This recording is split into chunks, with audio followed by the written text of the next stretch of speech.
A fierce battle was unfolding amid a raging storm, as if the heavens themselves thirsted to wipe all living things from the face of the earth. Here, one of the opponents fell at the hand of the legendary warrior who bore the majestic title King of Fists, an honorary title granted only to that one fighter who subdued the entire Jianghu solely by the power of his own fists. This invincible martial arts master was called by his title far more often than by his name, fearing his colossal might. The King of Fists was named Dan Wusun. Despite the victory over the enemy, a bleeding wound gaped on the body of the invincible warrior. Such a dire condition was the result of a treacherous ambush set by a mysterious faction. Now only two adversaries remained to face the legendary fighter. Both observers watching the course of the battle appeared to be quite skilled masters, and burning curiosity tormented the warrior. Where had these enigmatic enemies come from?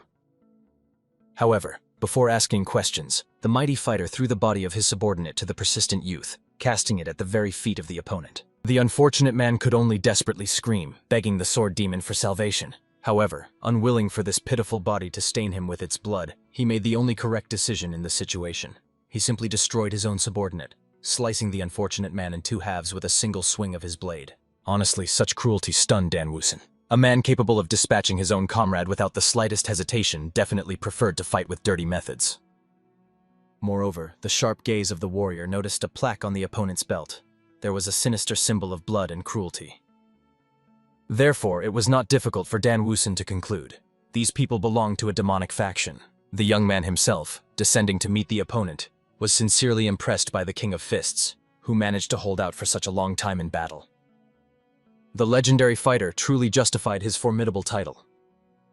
However, the fighter ordered his opponent to be silent and not waste precious time in vain, for he would destroy this demon in any case with just 10 strikes. The sword demon himself was struck by the audacity of the old upstart. The formidable fighter immediately rushed at the daring opponent, delivering slicing blows to test whether this presumptuous king could keep such a reckless promise. In the end, skillfully dodging the attacks flying toward him, saturated with internal energy, Dan Wusun rapidly closed the distance, finding himself dangerously close to his enemy's face.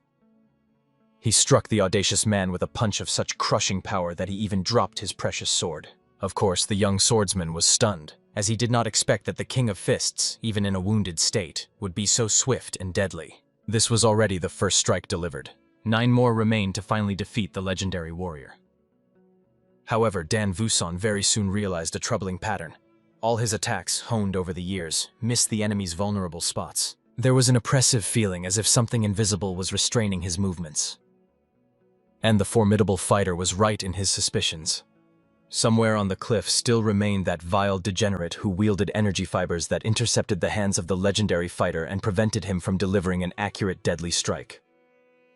At that fateful moment, the wounded sword demon had already regained his blade and struck the chest of the mighty opponent, aiming straight for the heart. The treacherous swordsman knew the end of the reign of King of Fists had already come. The warrior, unable to accept such a shameful fate, immediately tore the threads binding his hand and prepared to deliver his final blow. The magnitude of the destructive attack proved that the man was truly an unmatched master of his craft. All that remained for the sword demon was to rejoice that this devastating attack was not directed at him. Even the comrade of the sword demon perfectly understood how dangerous this move was. The swordsman managed to survive solely thanks to the help of his ally. However, the arrogant warrior immediately rushed to the fallen enemy. He felt that the King of Fists was still breathing, so he angrily demanded that he quickly depart to the other world. But at that fateful moment, the dying fighter, without much hesitation, extended his bloodied hand and unexpectedly delivered a crushing blow to the opponent's jaw. It was his 10th strike, and at that moment no one was holding him back anymore, so the blow turned out to be quite strong. After that last strike, his strength began to rapidly leave his wounded body. The legendary warrior understood.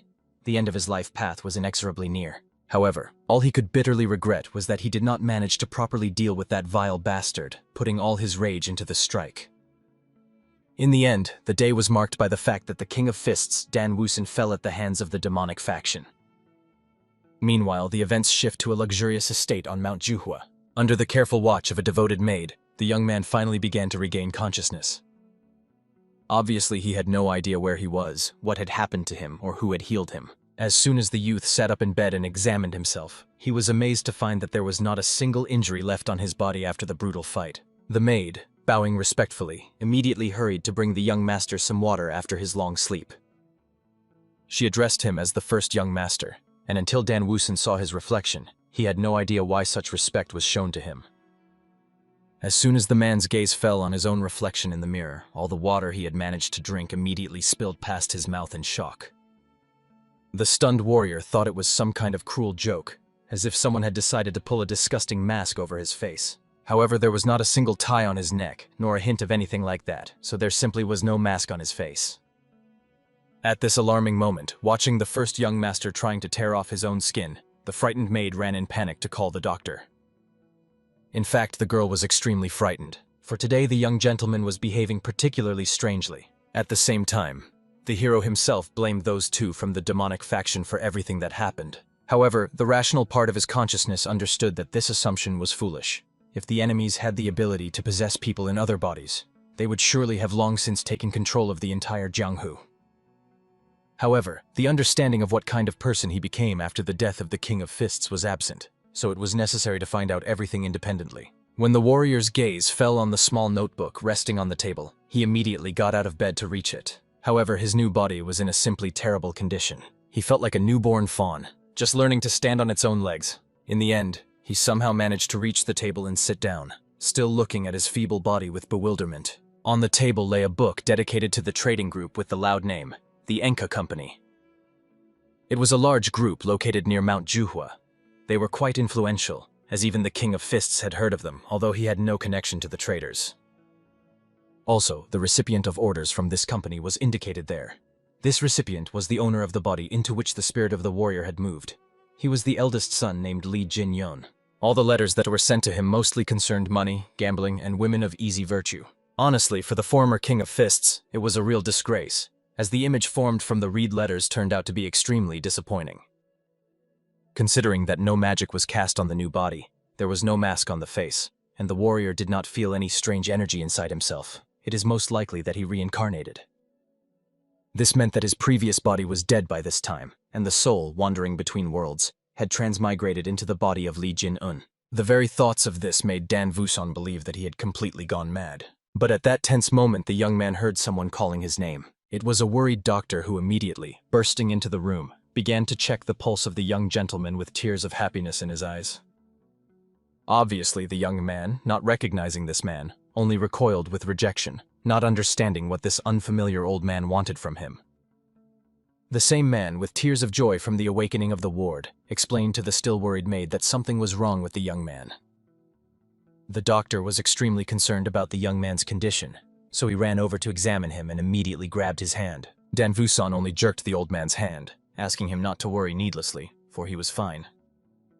And of course, the healer was extremely glad to hear such encouraging news, so he asked the maids to bring the young master's favorite food. It was a nutritious chicken broth, which was excellent for strengthening the body. However, the experienced fighter knew that this chicken soup, known as the dragon and phoenix soup, was an excellent dish only for healthy people. For someone sick like the current owner of the body, this soup was equivalent to poison. Moreover, the warrior noticed the healer's keen gaze, who was secretly trying to feel his pulse. Surely the old man found it strange that suddenly after waking up, the first master looked quite vigorous and healthy. It became obvious.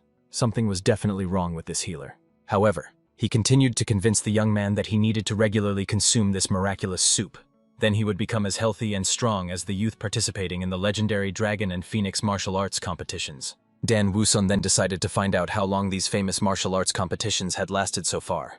According to the healer's memory, they had already been going on for about 200 years. Immediately after this revelation, Dan Wooson asked the healer to take the soup back, since the patient had no appetite. When the old man begged the young man to definitely eat, he simply pushed the intrusive healer away, as he wanted to rest peacefully. Finally slamming the door, the hero was left alone with his own thoughts. He perfectly understood that little time had passed since his death, considering the approach of the 200th Dragon and Phoenix competitions. This also meant that his sworn enemies from the demonic faction were still alive, and this snake healer clearly wished him doom, although the exact reason remained not fully known yet. However, the warrior was little interested in that. He would definitely take revenge on all these rotten bastards, killing them with a single strike. The very next day, the hero decided to start training. Meanwhile, the servants were bustling, working on his menu. They were extremely glad that the young master began to eat more. Previously, he could only manage thin porridge, but now he started walking more, and a healthy appetite returned to him. Finally, after the morning walk, the young man returned to his chambers. Having hastily taken a refreshing shower, he was glad to find that the servants had already finished preparing his breakfast. The youth decided to check what they had prepared for him, but seeing an excessively exquisite dish, he firmly ordered that from now on, the maids prepare exclusively simple breakfasts for him. After that, the young man quickly dressed, and the maids whispered among themselves, looking at how Li Jinen's complexion had transformed. The young man himself, pleased with the changes, sat down at the table to begin his morning meal. However, he heard the familiar voice of that very healer, after which all the servants bowed in a respectful passage, greeting the physician. The arrogant man immediately strode past. Moreover, he rudely bumped one maid with his shoulder and did not even apologize to the unfortunate girl. Dan Wusan, frankly speaking, was infuriated by the audacity of this presumptuous healer. As soon as the old man saw his ward, he immediately put on a hypocritical smile, greeting the first master. Honestly, for the former King of Fists himself, it remained a huge question why this man continued to so diligently ingratiate himself with him. The warrior literally could not wait to finally catch this little vile rat and understand what he was plotting. As soon as the healer came closer, the hero directly decided to find out why the medic had come to him. However, with the most concerned look, he reported that he could not control his anxiety about the young man's condition, so he came to visit him. The old man was extremely happy to see that the young master's complexion had improved. This meant that all the healer's efforts were not in vain.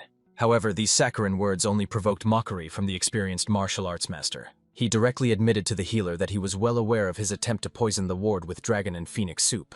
Of course, the frightened healer immediately froze in place, stunned by the unexpected accusation. However, the old man tried to justify the incident as an unfortunate misunderstanding. With a forced smile, he explained to the clueless first master that dragon and phoenix soup was a nutritious tonic food. The hero calmly explained that this soup reminded him more of a deadly poison. And such a statement deeply offended the respected healer. So the old man had to remind him that all this time he personally had been treating the young master. However, realizing that he was an unwelcome guest here, the healer hastened to bow and leave the chambers. However, the hero was quite angry at his behavior, so he demanded that the man stay. The warrior was curious to find out which of the two was the true master, since the healer came to him uninvited, and now was leaving without asking for permission. Of course, the healer immediately faltered, since previously the heir had never paid attention to the old man breaking etiquette rules. Li Jin-en, having made sure he had sufficiently frightened the healer, eventually let the man go, attributing his behavior to a harmless joke. At the end, the young man only asked for writing supplies to be brought to the table, as he needed to send a message. The warrior decided to dictate, and gave the healer the task of writing down everything he was about to say. The message was composed on behalf of the healer, who admitted that the serious illness of Lord Li Jin-en was progressing, and therefore he must stay in the estate for some time. However, the healer asked that his client inform him how he should proceed further with the young man's life. Obviously, as soon as the man heard these treacherous words, he immediately froze and stopped writing, which did not go unnoticed under the keen gaze of Dan Wusan. The healer, with a forced smile, decided to find out from the First Lord why he was writing such a strange message. However, at this tense moment, grabbing a chopstick, the young man threw it with such incredible accuracy that the wooden object almost pierced the healer's throat completely. Then the shocked man noticed that a bleeding wound appeared on his neck. However, it was not deep enough to cause him serious harm, it was only a warning. Li Jinyan calmly informed his attending physician that he had long ceased to be the helpless Li Jinyan the old man once knew. The frightened doctor immediately began to bow humbly, not understanding what the master meant and why he was behaving so strangely. In the end, the former King of Fists had to explain the peculiarity of the dragon and phoenix soup. For healthy people, it was indeed an excellent tonic, but for the seriously ill young master, it was a real poison. Obviously, any worthy doctor should have known this. The doctor deliberately sought to keep the youth's energy in chaotic disorder. It was foolish that the healer tried to secretly check his belt when Li Jinyon did not die as he expected. And most importantly, the man could not even properly hide his intention to kill the young man. The hero noticed this precisely at the moment he sent the maid away with the soup prepared according to the doctor's recipe. Of course, the King of Fists knew perfectly well that this traitor was not acting alone, so he demanded that the name of the one who gave the order to the healer be written in the message. Honestly, the doctor was extremely offended that the young master suspected such a kind person like him. He immediately closed his eyes as if about to burst into tears from the unfair accusations. And Li Jinyon became very cautious, and rightly so. In the very next moment, the healer's face took on some sinister features as he sneered maliciously at the First Lord, amazed that such a worthless man as this youth had not a drop of prudence left. The former martial arts master himself was only glad that the man finally revealed his true face. And he frankly admitted that all this time he had wanted to get rid of the First Lord with dignity. However, now he had no other choice. He needed to kill both Li Jin and himself and all his servants so that they would not blab to outsiders. After that, the old man took out one of the acupuncture needles to strike the Lord's body with it. But he did not manage to carry out his plan, as the former King of Fists immediately struck him with the elbow side of his fist. From just one blow to the head, the old man's jaw immediately cracked, and it seemed he even bit off his tongue. The hero, looking at such a pathetic assassin, ordered him not to be distracted while the Lord was speaking to him. In fact, although the blow seemed familiar to the warrior, he suddenly felt a dull pain in his arm. He could not believe that he, the former King of Fists, was feeling such pain from such a light blow. Apparently, his new body was indeed in a deplorable state. That means he needed to rapidly restore his former strength. As soon as the youth manages to do this, it does not matter with whom. Even with the entire trading group at once, he will deal with them alone. However, in order to regain his former power and wipe his sworn enemies off the face of the earth, the warrior had to master the art of Gonsun Men. Suddenly, the young man grabbed his head, experiencing such an unbearable headache that his vision began to darken rapidly, as if the darkness itself was devouring his consciousness. After that, a clear silhouette of the late Mokensop appeared before his clouded eyes, and then, like a turbulent stream, all the memories related to the owner of this body flooded in. They flashed before his inner sight in an instant. Unable to withstand their crushing force, without even realizing it, Dan Woosen shed a sparse tear. Now he finally grasped the bitter truth. His soul had transmigrated into the body of the eldest son of a prosperous trading group. Li Jinen never possessed the sharp insight that his second brother had, nor did he have the overwhelming strength that his third brother was famous for. He was simply an unworthy eldest son. Trying to compensate for these harmful shortcomings with gold, the young man ended up mired in a life of debauchery and carnal pleasures. When the unfortunate one realized his fatal mistakes and decided to change, it was already hopelessly late. Because he neglected his own health, he was sent to this secluded estate. Which is not surprising, considering that even his main clan was so little interested in him. So this estate actually became a genuine place of exile. The original problem of Dan Woosen was that he reincarnated into this body without any memories of the previous owner. However, now the warrior could finally focus solely on martial arts and not have to figure anything out by trial and error. And yet the soul was tormented by sadness from the realization that Li Jin-un had wasted such a talented body pointlessly. Fortunately, with the invaluable knowledge of the King of Fists and several rare elixirs, the warrior could rapidly reach the highest level of mastery. Thinking about elixirs, the young man immediately glanced around the room and discovered a whole stack of banknotes resting nearby. Remembering the life of Li Jin-en, it became obvious. All he had was an abundance of money. This meant there was nothing he could not afford. However, next to the impressive pile of gold, the warrior also found his healer. By this time already lifeless, the deceased would also do well to be buried. After solving all pressing problems, life began to flow slowly and measuredly. A whole year has passed since the reincarnation of Dan Woosen. The maids also lived their usual lives, tidying the rooms, until suddenly a young gentleman came to them. He was a member of the security squad of the trading group and arrived to deliver a message for the first young master Li Jin-un. The maids immediately pointed the arriving guest in the direction where their master might be. However, to be honest, when Mokensop saw the young man, he was literally jolted with amazement.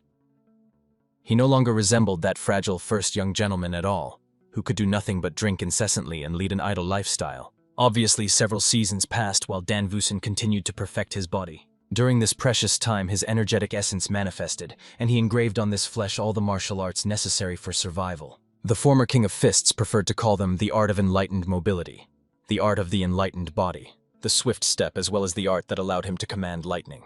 This is the art of white lightning in 10 phases. To date, thanks to relentless training, the warrior has already reached the 4th phase. Everything was going quite well, as far as he expected. The master had reached such a high level that in flight he could cut a falling leaf perfectly in 2 halves with just 1 foot. But even this impressive level was still not enough for the young man.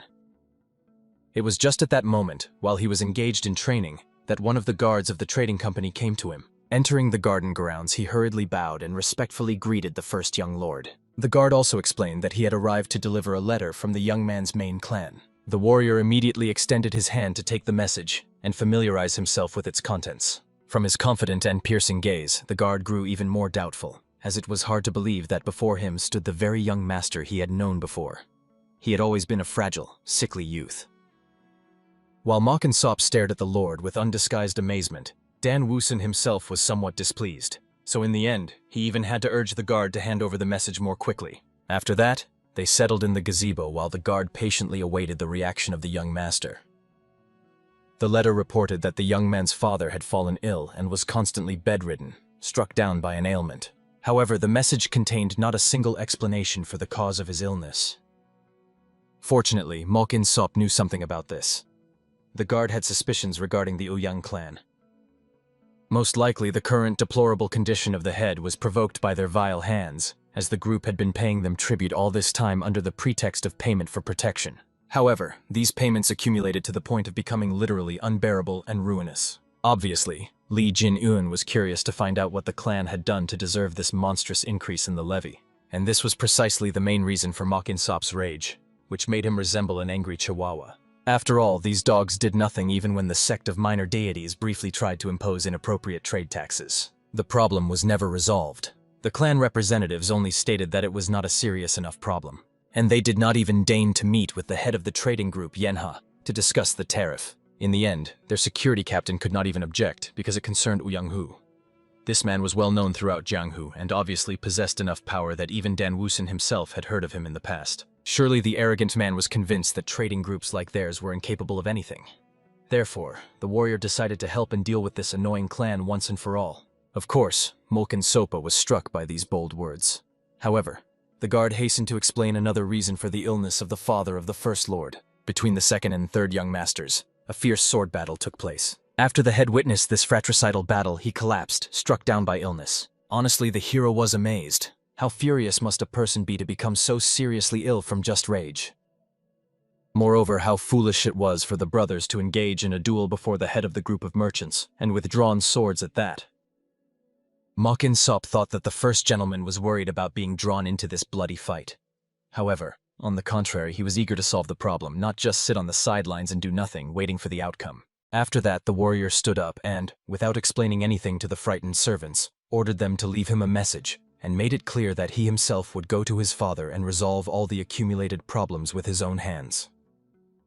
When the young man returned to his security comrades, he shockingly told them how incredibly the first gentleman had changed. Now he was the perfect martial arts master, and his body looked simply amazingly powerful, which even astonished the experienced guard. But from the skeptical glance of the comrades alone, it was clear.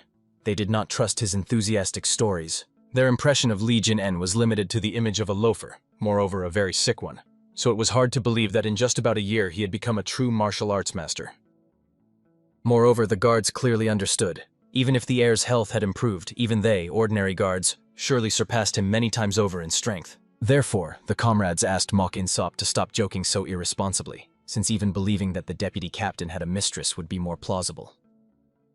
And as if materializing from thin air after these bold words, the formidable deputy captain appeared. He immediately grabbed the young man with the long tongue by the head, and himself was glad to hear that the first young master had finally regained his health. Han Yeopu easily believed that the young master could now look like a true martial arts master.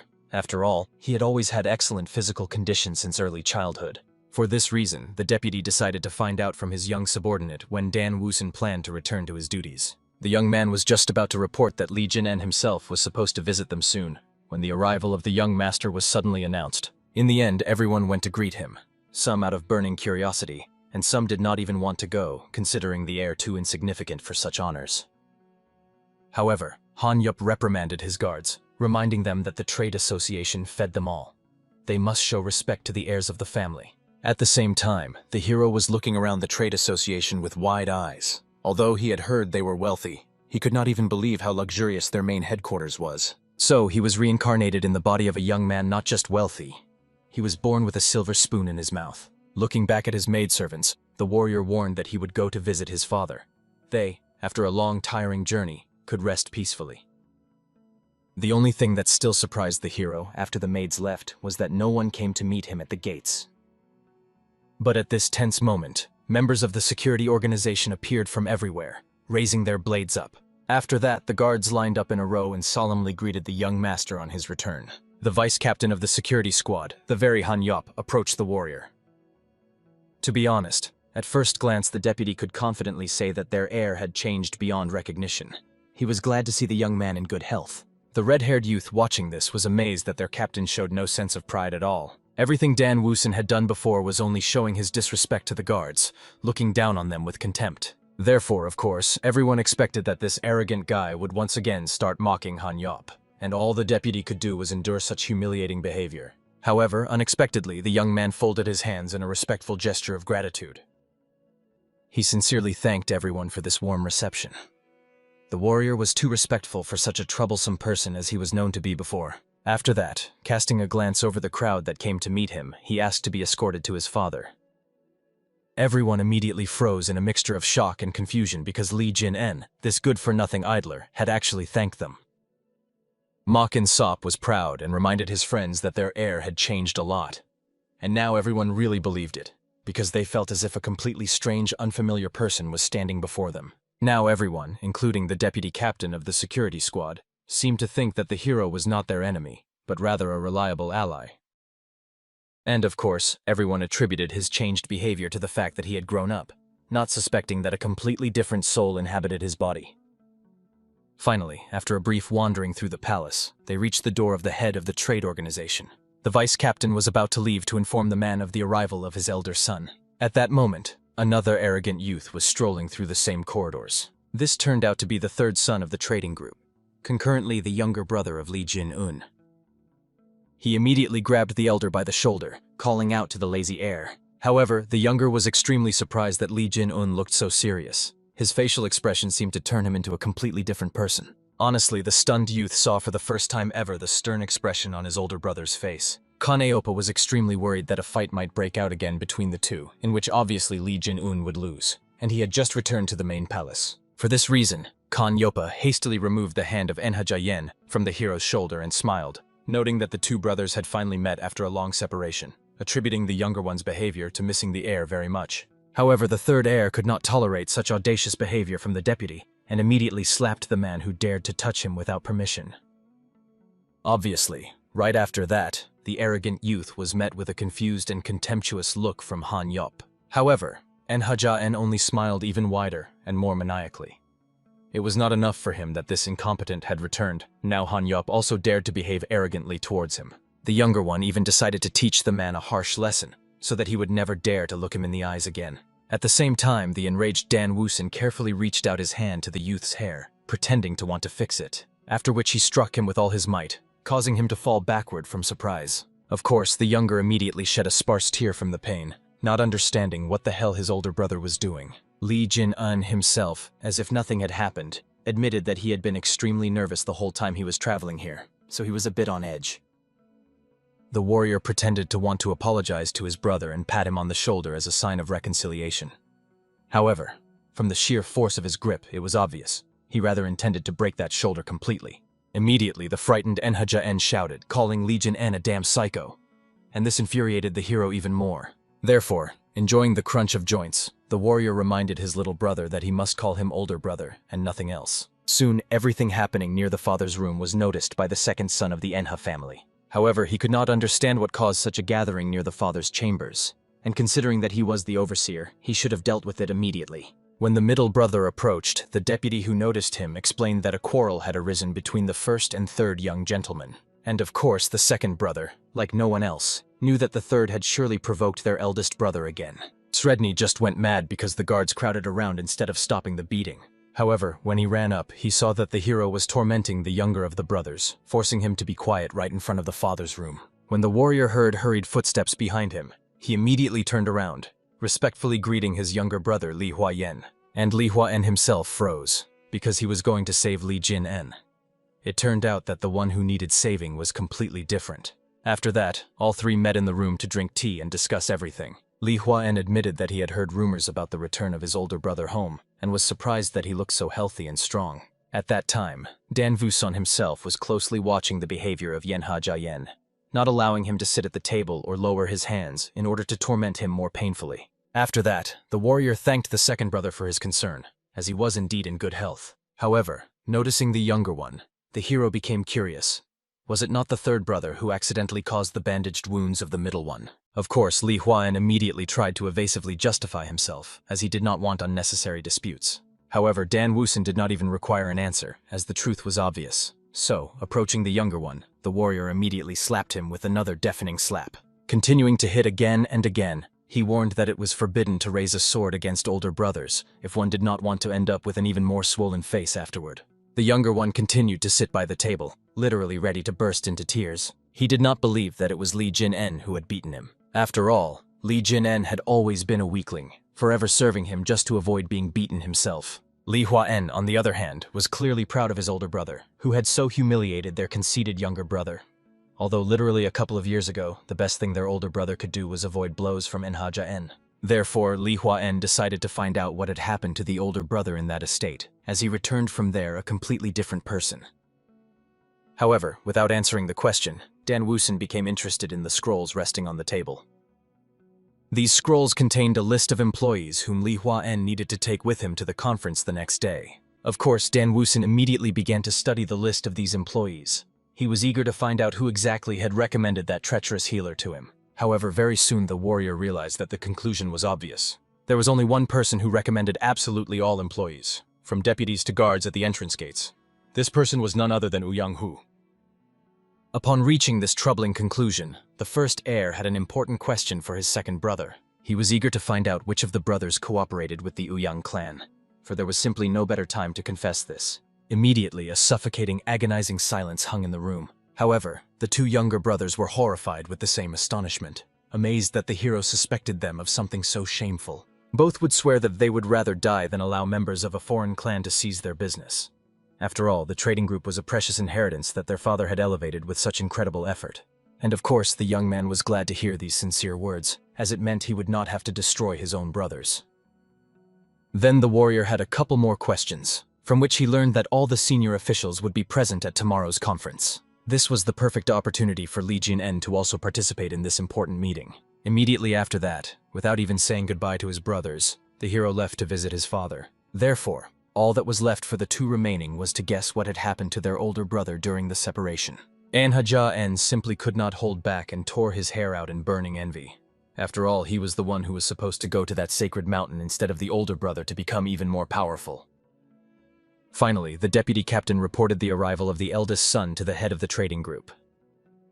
As soon as the heir entered the chambers, the maid respectfully bowed to the masters in order to leave the room, and the man shifted a weak, exhausted glance to Li Jin-un to greet the returning son. Of course, Li Sung-min was extremely curious about the noise he heard outside. However, Dan Wu-sun did not want to disturb his father, the owner of his new body, because of the incident. The warrior decided to discuss the fact that the man had been feeling unwell lately, and he admitted that recently he had been very worried about accumulated problems, which his elderly body could not cope with due to the oppressive stress. However, Li Sung-min was pleasantly surprised that his son had changed for the better. The young man's face looked different, as if he was no longer the former weak-willed Li Jin-un.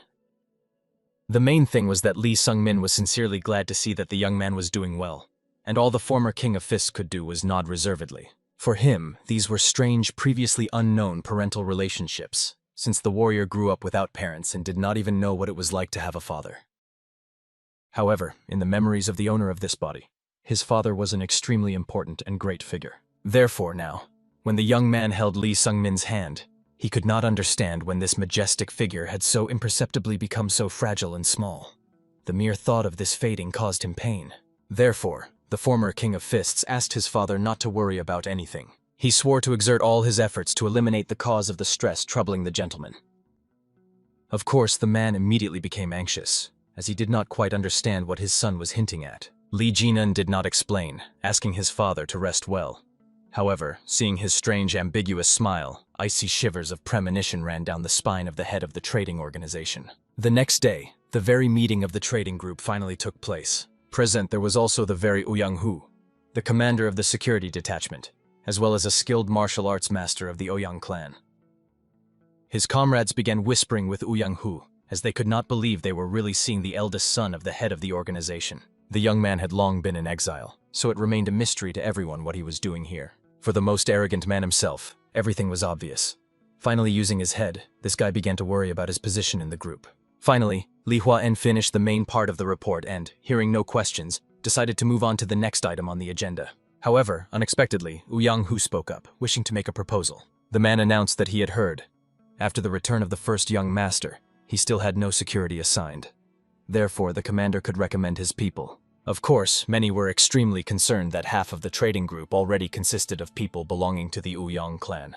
Apparently, Yang-hu had no idea when he should stop in his greed. However, as soon as the man uttered this bold thought, Yang-hu casually dropped a toothpick into his cup, causing it to shatter into small fragments. With a cunning smile, the commander apologized for his hand suddenly trembling. After that, he gave those present an extremely threatening look, as if to make it clear that it was better not to oppose his will.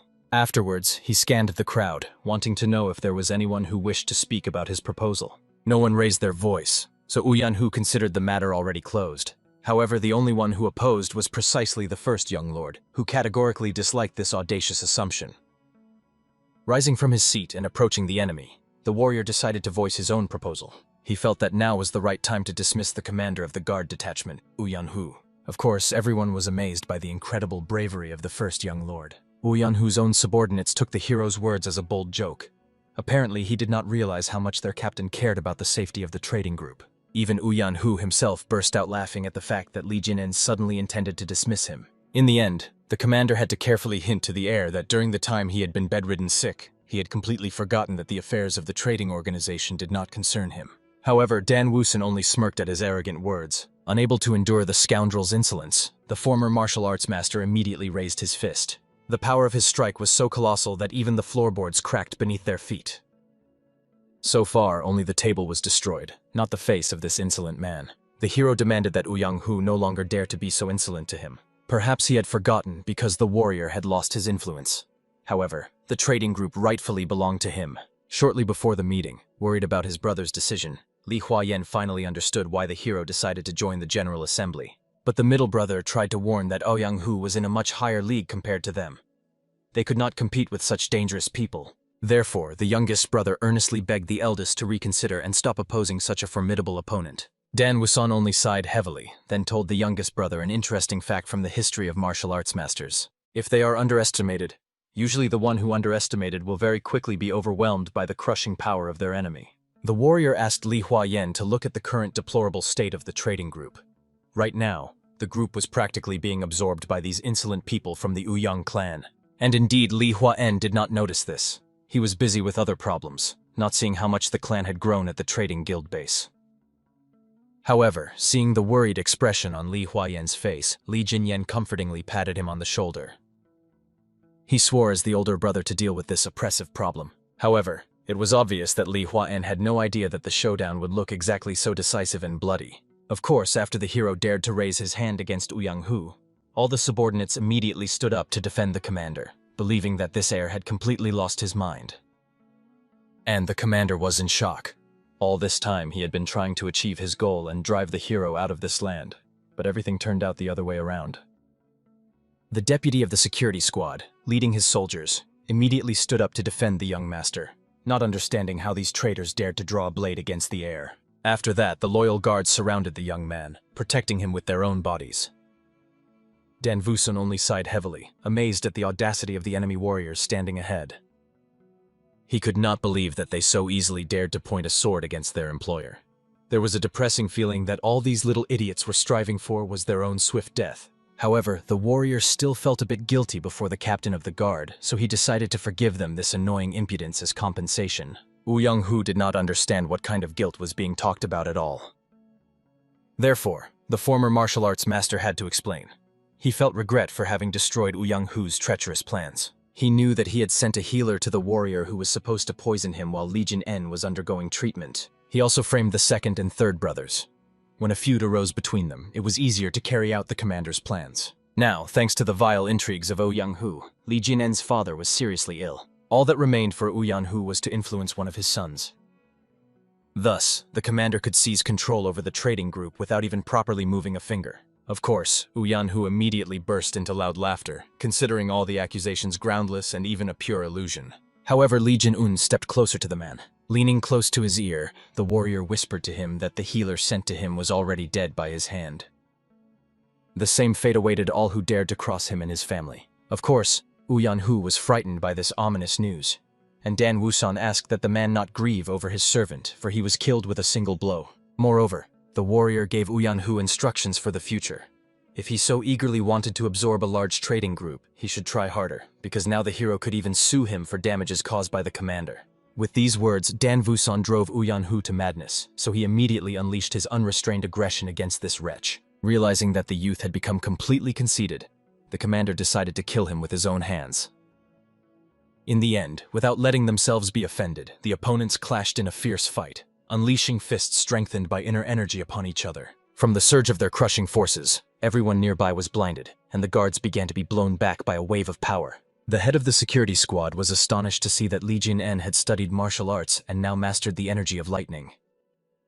Their forces were roughly equal, so the two had to retreat without achieving the desired result. However, obviously, the guard subordinate to Yan-hu could not believe that someone managed to block the captain's strike so easily.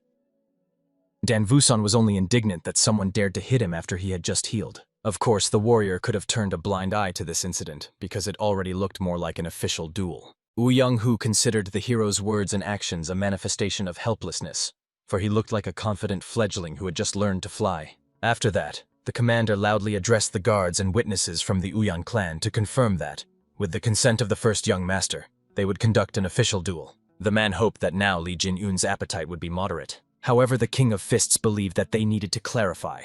The duel would be to the death or life. Yan-hu immediately drew his blade, realizing that during his treatment the hero had clearly joined some impressive sect, having developed a fairly decent level of skill in such a short time.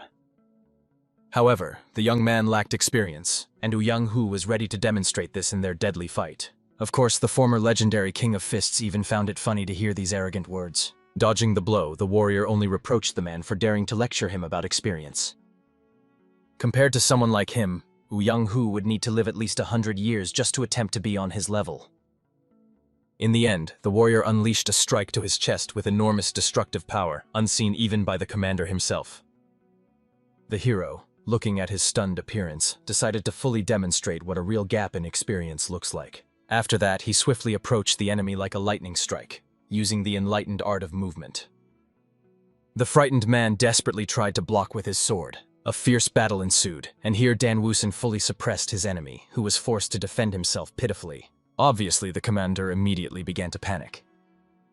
The hero did not resemble in the slightest the one who had just begun studying martial arts. He reminded him with his precise movements of a most experienced martial arts master. There was no choice left, so Yan-hu decided to use the energy of his sword. Noticing this, Yan-hu's subordinates rejoiced that their leader would finally finish off this pathetic heir.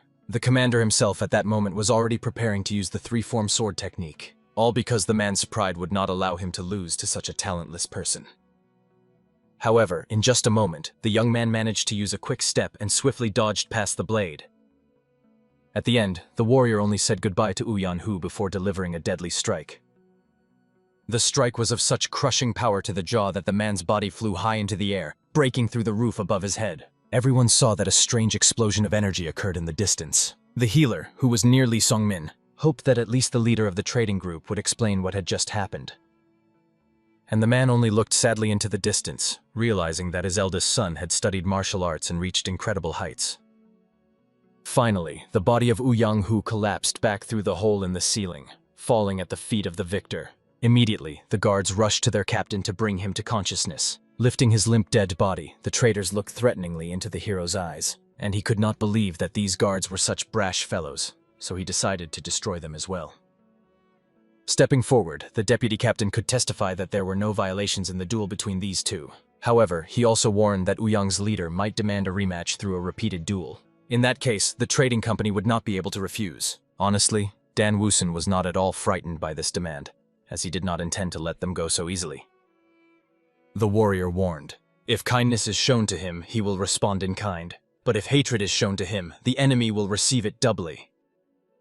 However, he warned that if anyone from the trading group opposed their fight, then the responsibility would lie solely with Li Jin-en and not with the entire trading group. Of course, the second brother immediately panicked, warning the elder that this was too dangerous a game.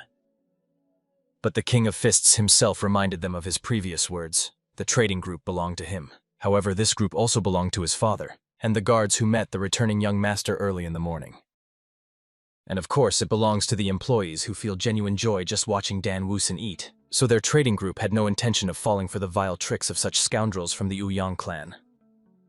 He hoped that these little people understood what he meant, after which he immediately drove them away and of course fired them. The crowd led by the guards could not get enough of the greatness of their heir. The enraged Ouyang guards still had to leave. However, even as they left, they fully understood that they would return for bloody revenge again. Finally, when the commotion subsided, Dan Woosin glanced at the people who watched their duel with bated breath. Mok and Sop could not hold back, so he immediately began to admire the young master who won this fight. And Deputy Han Yop hastily covered his mouth, not allowing him to say various foolish things. He warned that as guards they should be ashamed that all this time they stood and watched this fight. After all, their heir could have been seriously hurt. While the guards were still having their disputes, the martial arts master himself called the chief administrator, who was also his younger brother. The warrior had one small request: to acquire a rare elixir for him. Of course, the hero told the enemies that he would take full responsibility for what happened. However, he hoped to get at least a little support from his family. And of course, Li Huayan immediately beamed with joy, because when it came to his older brother, he was ready to fulfill any wish. The middle brother would acquire the elixir for him at the highest level. Undoubtedly, he would hire new guards, because surely Li Jinyen would now have many urgent matters. However, the hero already had guards in mind, a couple of very promising fighters. At the same time, a trio of bandits sat in one of the dens, listening to another order. However, the thought would not leave the head of their leader. Were the rumors about Li Jinyen true? Had someone confused him? A few days before this, on Dan Woosin's very first day working in the trading group, the warrior decided to inspect the estates. He was accompanied by the deputy of security, showing the heir what he might have forgotten during his absence. Noticing something curious on the street, the hero turned to Han Yup to find out if he had eaten at all today. Of course, the deputy was surprised that the young man was asking him such a question. In the end, the guard hastily explained that he hadn't had time to eat because he had been working from dawn without a break. For some reason, this information caused Li Jin-un to smile ominously, which made Han Yup immediately tense with a bad premonition. The warrior saw how members of the Ouyang security organization were fully indulging in merriment in the yard. It turned out that while some people didn't even have time to satisfy their hunger and earned honestly, others were loafing during working hours. Of course, it was easy for them. After all, these parasites lived at others' expense. Then the young man was finally convinced that he should get rid of this gang. The only problem remaining was that the young man still needed someone to replace these incompetents. Soon they went with the deputy of the security squad to the gambling house. There gathered many both wealthy and ordinary people to try their luck in various games of chance. However, suddenly everyone whispered when they saw the newcomer. "Weakling." That's how they dubbed the senior young master from the trading group. Regulars even thought that the guy had died because he hadn't appeared in the gambling establishment for a long time. So they were extremely curious to find out how much gold he would squander this time. Ignoring the malicious whispering, the young man descended to the lower floor, where a stout servant was seated. Immediately upon seeing the newcomer, he became alert. However, he quickly recognized the young master and friendly poked him in the shoulder, thinking that the heir had come again to make them a generous donation. However, Dan Woosin strictly warned, if this impudent fellow continued to touch him, the warrior would turn him into pork fat. Of course, the servant was extremely angry that the young man dared to behave so disrespectfully.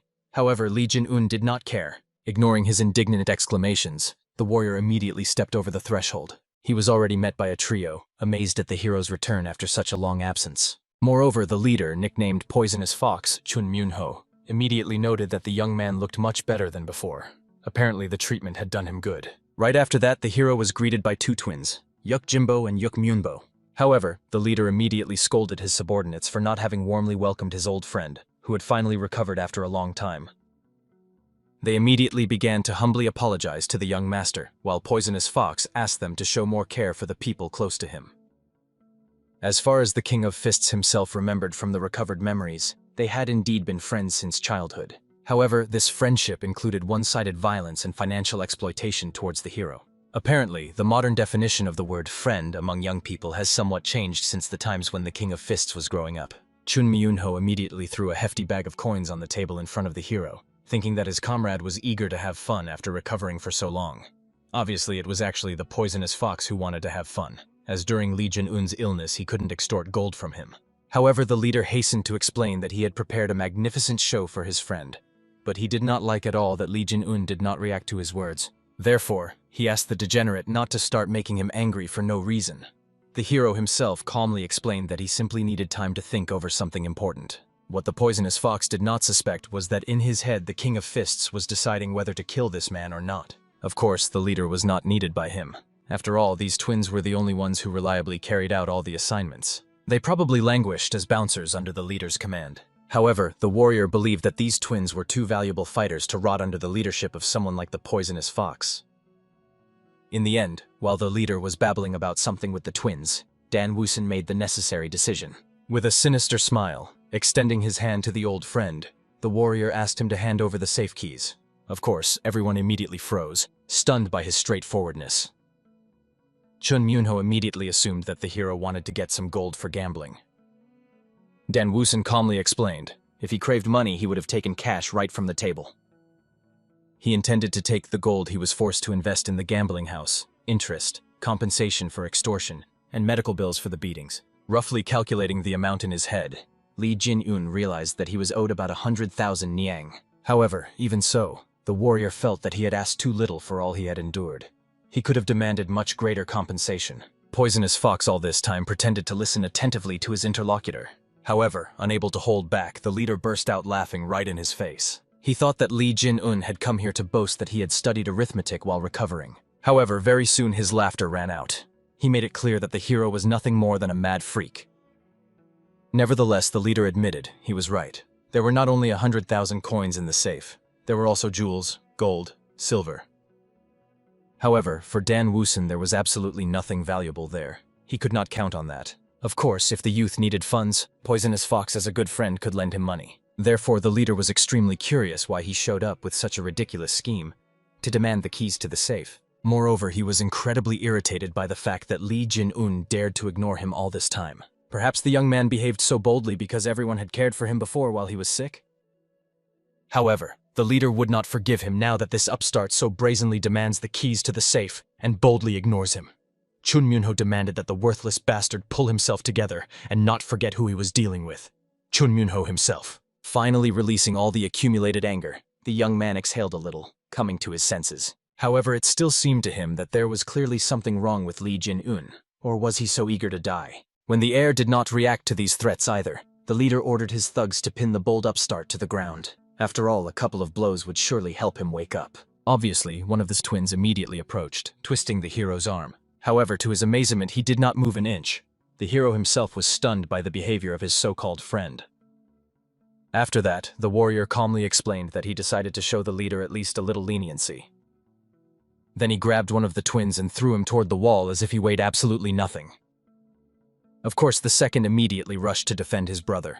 He charged at Lee Jin-un with fists. However, the warrior easily dodged, spun on the ground, and intended to knock the opponent off his feet. However, he clearly overdid it with force, because with a single kick he shattered the opponent's bone to pieces. Immediately experiencing incredible pain, the bruiser fell to the ground as if struck down by illness. However, despite this, the twins deeply impressed Dan Woosen with their incredible endurance.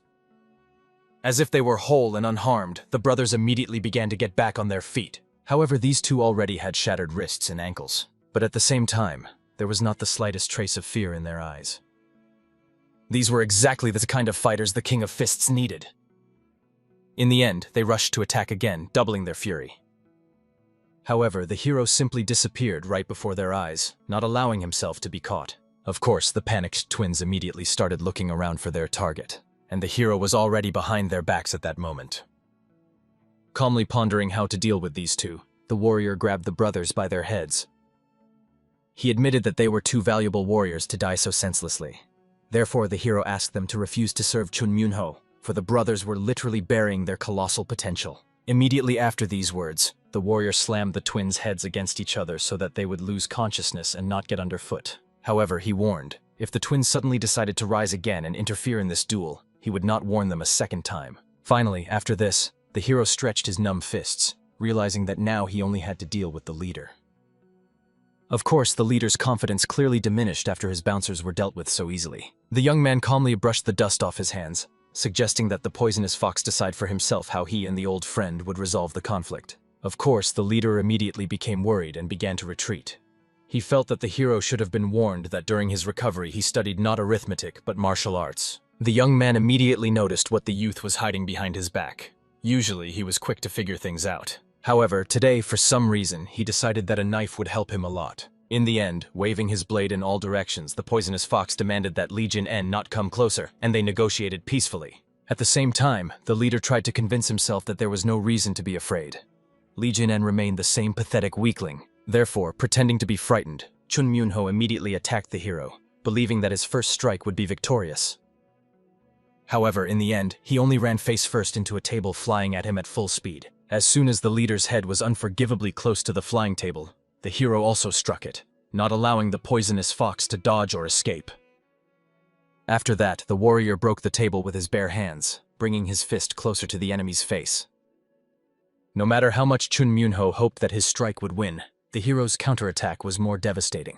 However, the King of Fists was not going to beat the poisonous fox. Instead, he used his lightning aura. His enemy began to convulse from the electric shock. The guard watching the doors understood. If these two were not stopped, someone would definitely die today. Fortunately, the martial arts master still stopped, as he clearly felt when his enemy was close to death. Therefore, the warrior immediately released the opponent's head, after which the young man's body went limp on the ground. However, he was still alive and conscious. So, squatting down, Li Jin-en asked him to finally pull himself together and not behave so pitifully. What are these moans, unworthy of a man who cannot even lift his own head?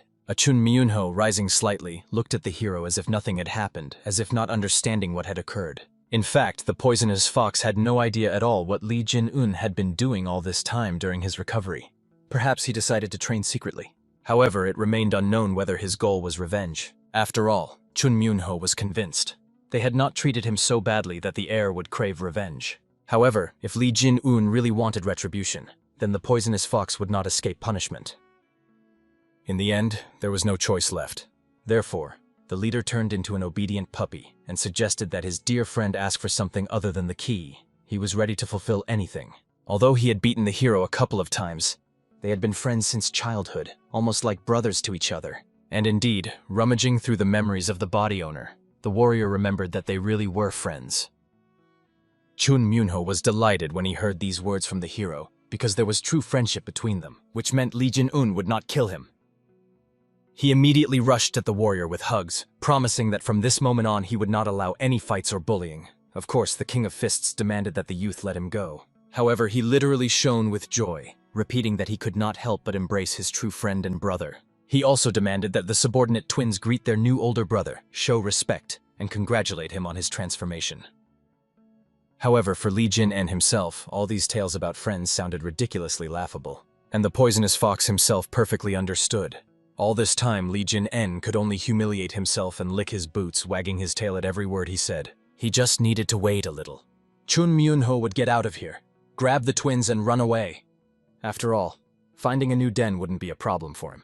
At the same time, as if not noticing the enemy's thoughts, Dan Woosin turned to the two twins. He reminded them, when someone is called an older brother, it is a lifelong vow. The warrior wanted to know, were these two ready to make such a vow? They immediately looked at their leader, and the poisonous fox ordered that they swear immediately to be brothers from this moment on. They had no choice, so the two immediately nodded, agreeing from this moment to be younger brothers to Mr. Li Jin-en. The poisonous fox was happy, hoping that finally the problem was solved and they would be released. However, the King of Fists himself understood. Now he and Chun Myun-ho had to find out who among them was higher in rank. Therefore, the warrior ordered the younger twin brothers to step outside while he and Chun Myun-ho talked alone. He looked around fearfully, demanding that the twin brothers stop. However, since they had already sworn to the older brother, although with concern, they still went out the door. The hero, looking at his opponent, asked him to stop hesitating. They had to decide who was older. And looking at the cunning expression on Li Jin-un's face, Poisonous Fox did not understand until the very end what the young man had in mind, for he thought he had come solely for the money. In fact, Li Jin-un really wanted to scold the leader for profiting so much from those trusting twins. It was unacceptable to behave like that. Therefore, the hero intended from that moment to start raising the Poisonous Fox. All that remained for Chun Myun-ho was only to sigh heavily. He was already ready to give the hero the gold that he so wanted to take from the safe. However, after the youth beat him, the leader could not allow the twins to be taken as well. This literally meant that his heir would destroy him. Yes, for Chun Myun-ho, death was preferable to losing his brothers. And of course, the martial arts master treated his words with respect. Without much hesitation, the warrior immediately struck a kick to the leader's chin, causing his head to jerk sharply backward, almost breaking his neck. Li Jin-en, watching someone bleed, only praised his friend for working so hard all this time. Now he was personally ready to send him to eternal rest. The warrior backed his words with numerous blows that maimed parts of the youth's body. Only then did Chun Myunho realize that Li Jin-un did not perceive his words as a joke at all. He really intended to kill him, but the prospect of death was absolutely unacceptable to him. All he had left was to weakly promise that he would give the hero everything he wished. He was ready to hand over the safe key, so he begged to spare his miserable life. Of course, the master of fist fighting instantly recognized the falsehood. A person sincerely begging for mercy does not look like that. Even the poisonous fox himself realized. Perhaps he should have shown more respect to his elder brother. But as soon as he admitted his defeat, Dan Woosen threw the guy away like a boring toy that had lost all value. The twins immediately clustered around Chun Myunho, trying to assess his condition, and the hero himself was indignant. This impudent fellow even dared to smile looking at him. Something was definitely wrong with this degenerate. Perhaps the problem lay in his distorted mind. The twins could not believe that the one they had been following all this time was defeated. However, the defeated one did not hide his fiasco, so he asked the brothers from that moment to serve the new elder. The young man himself could only resent the humiliation. He barely held back sobs from the shame he experienced. Moreover, looking at the worried twins, he understood. They would be much better off living in a decent place like the trading guild, rather than in this lousy hole called the gambling house. However, they had been through so much together that breaking this bond forged in trials was not so simple. The twins, on the other hand, were only glad to get rid of their annoying older brother. As soon as Chun Myunho realized this betrayal, rage flared in his chest. In the end, the beaten and humiliated young man rose from the lower floor to leave the gambling house forever. He recalled the words of his old man, who told him never to get involved with black-haired people. The old man was right. As he wandered through the corridors, every regular of the gambling house whispered upon seeing the crippled Chun Myunho. They wondered, where had his twins gone, with whom he always moved? If he was now without their protection, it meant he could be taken down by a crowd without consequences. Chun Myunho was not at all surprised when a whole gang of various losers crawled out of the cracks to confront him. He reminded these nobodies that he did not bear the name Poisonous Fox for nothing. If these little people were so brave, let them try to attack him. Of course, the crowd was enraged that a walking corpse behaved so arrogantly. In the end, they rushed at him as if they truly wished for his death. And Chun Myunho very much hoped that with his loud words he would make them forget about his current pitiful state, and victory would come easily. Therefore, he continued to curse Li Jin-un for having so cruelly maimed him. However, at that very moment, interrupting the massacre, the hero himself intervened. One of his strikes generated such a surge of energy that it boldly swept away all those eager to profit at once with an explosive wave. In fact, even the ruler of fists was indignant. The little people who once feared to look Chun Myunho in the eyes now swarmed him like a pack just because he had weakened. Therefore the hero ordered, "Let them fight him when he is not half dead. Otherwise they are no different from a bunch of dishonorable jackals." After which, as if nothing had happened, he ordered the twins to take out of the safe everything that might be useful. Chun Myunho, taking advantage of this moment, left the place of humiliation, cursing those freaks who even dared to behave like righteous heroes. Finally, when everything belonging to Chun Myunho had been completely removed, they went back to the guild. However, the twins only now decided to thank Li Jin-un for having decided to help Chun Myunho at that critical moment, after which they bowed and, as if nothing had happened, silently continued to do their work. The hero understood.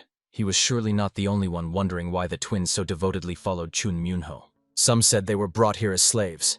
Others claimed they obey out of fear. Even the hero himself believed that the reason lay precisely in this. However, no one sold them, and they were not bound by any fear at all. Well, even after living 2 lives, the hero, unfortunately, still could not comprehend the true motives of people. Therefore, not wanting to dig into their past, he simply followed them, escorting them home. At the same time, an unknown young man was spying on Li Jin-yon, who was in the company of the twins. Honestly, he could not believe that this was the very Li Jin-yon he had known before. At the same moment, the hero introduced new members to the guild. The maids, honestly, were amazed by the gigantic scale of these twins. The next day, the third brother, as if nothing had happened, was walking around the estate grounds, fuming. Since the arrival of the eldest brother, every day had been somewhat restless. Just recently, he suddenly brought a whole pile of money, and then brought 2 big guys whom he did not like at all.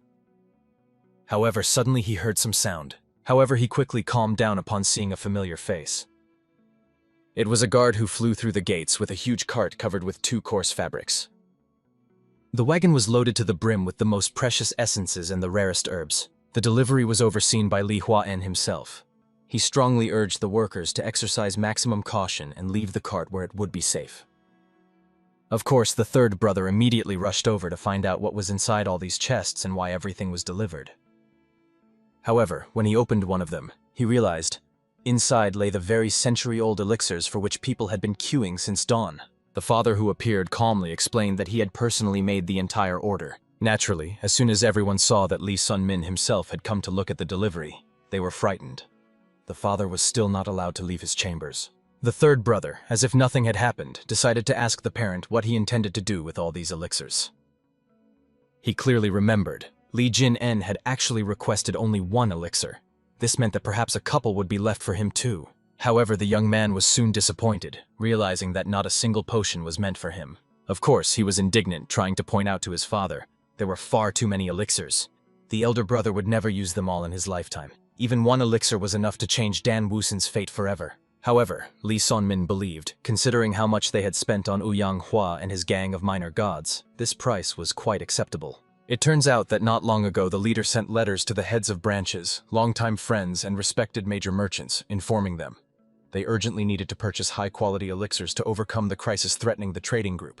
Obviously, if they had collapsed, these people would also have suffered losses. Therefore, the matter was taken very seriously. After all, appointing Ouyang Hua as the captain of the security squad was his idea, and Li Sun-min believed he should take responsibility at least in this way. Of course, Kan Yop considered it a very wise decision. After all, the young master would surely become a high-class martial arts expert. The chief was very grateful that the deputy head of security so supported his idea, and the father himself believed this was the perfect opportunity to finally spend the earned money with true benefit. And honestly, realizing how sharply everyone loved the returned Li Jinyon, the third brother didn't even find anything to say. Soon he headed to the training ground, viciously practicing techniques. Just a couple of hours ago, he still dared to confess to his father that he would also like to receive the elixir. However, the man, it turns out, did not understand at all why they might need Yenhaja Yenu. Because the boy got angry and immediately began practicing techniques, thus venting his anger. He did not understand. Why is everyone oppressing him? Why has everyone forgotten about him since his brother's arrival? Moreover, he was insanely curious to find out what kind of miracle did his older brother, that snot-nosed kid who became so powerful, come across. However, suddenly he was distracted from his hysteria by hearing some sound behind his back. It turned out to be a hero who was running swiftly with a huge boulder the size of a person tied to his back. Skillfully bypassing his younger brother, he asked him to step aside. After all, the young man had gone for a walk and did not wish to stop now. However, to be honest, it hardly looked like a walk. Until that moment, the boy had never met a person who would stroll while dragging a whole chunk of stone behind them. Moreover, he saw the brother was indeed extremely focused and continued practicing. And honestly, Enka-ja-en could not help but rejoice. A man born with a silver spoon finally decided to put in at least a drop of effort. He continued trainings until the very evening, swinging his sword. The boy tried to reproduce the techniques his brother used in the duel with Uyan Huo. How he defeated him. At the same time, he, of course, cursed his older brother, calling him all sorts of extreme names. After all, he did not understand. How could this damned bastard become so strong? He simply did not understand him. When the boy cursed again, calling his brother a bastard, he did not notice. At that very moment, the hero was nearby. In the end, the younger brother fell to the ground in fear. He tried to find out. When did he return? And what was he doing here? However, the older brother, passing by, decided to approach Enka-ja-en to help him with training. He extended his blade so that he could demonstrate what he had learned. After all, his repetition of Uyan Huo's techniques was quite good. Of course, the younger brother felt extremely ashamed that someone had been watching him all this time. But in the end, he took up the sword and immediately began performing one technique after another. However, despite the fact that he was pleased with the successful stabbing strike, the hero only criticized it. Angered, the younger immediately turned to his older brother, demanding that he watch his language. However, unexpectedly, he noticed a fist was rushing straight to his face. Only at the last moment did he manage to defend himself from this attack using his wooden sword. Li Jin himself warned. After the enemy's distracting maneuver fails, he decides to close the distance. This is necessary so that the enemy can only defend and nothing more. In the end, realizing that Li Jin could accidentally kill him like that, Manhwa obediently retreated, signaling that he no longer intended to fight. However, he noticed the older brother was serious. Therefore, he had to take up the blade again. He attacked and immediately let out a battle cry. However, when he looked back, he saw no one in front of him, as if the hero had completely vanished into space. It turns out, at that moment, the Master of Fists was already behind his back. And he warned, when people lose the advantage and are backed against the wall, they always pull out their best trump card. In the end, in an instant, the young man found himself under the threat of a fist. Only by fearfully raising his head did he avoid that this attack would smash his skull. As soon as the hero retreated, the younger immediately fell to the ground. His legs literally buckled. He realized, if his brother had not stopped, he would already be dead. Without the slightest embarrassment, the elder explained, "A stabbing strike has less chance of hitting than a chopping one. And also the three-form sword art, the first form of which Manhwa tried to use, must be used with extreme caution. If the opponent is faster at the moment of using the technique, then the outcome of the duel is already decided." At the same time, somewhere deep in his soul, Dan Woosen was indignant. If he were in his former form, someone like Manhwa would not even have time to draw his sword.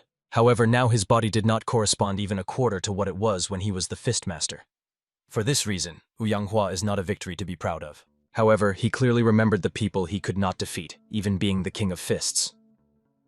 So he needed to become much stronger than before in the shortest possible time. However, unexpectedly, the young man heard someone was calling him. It was the maid who informed about the arrival of guests. So the hero, thanking her, said goodbye to his younger brother, finally giving him one more poke, which turned out to be quite painful, so Manhwa almost burst into tears. He tried to find out why the older brother was behaving that way. However, the latter reminded him he was a degenerate, which meant he could afford such behavior. Somewhere at the same time, behind the hero's bedchamber door, three were whispering among themselves. They did not believe that he knew martial arts. After all, they remembered the first son of the trade guild as a person who chased girls and drank without stopping. However, the boy in green clothes continued to prove to his friends he had seen it all with his own eyes. A few days ago, he got drunk and was passing by the mountain house, which was run by Chun Myunho. Then he saw the hero together with two people who were packing things to send directly to the trade guild. That voice seemed familiar to him, so he continued to watch. However, when he turned around after clearing his stomach of what he had drunk, the hero had already disappeared. For this reason, no one believed him. But everyone preferred not to press for now, because they came here to verify the truth of these words. As if nothing had happened, they flung open the hero's room door to see. Had he remained the same? However, they were met with the stern looks of the twins and the confused gaze of Lee Jin-en, who clearly did not recognize these three. Immediately, they fearfully slammed the door and ran outside. Grabbing the maid, they began to interrogate her. Was this really the same young master? After all, they were sure. It was more likely that the head of the trading group had swapped the child. The maid tried to calm them down. However, they were more than certain.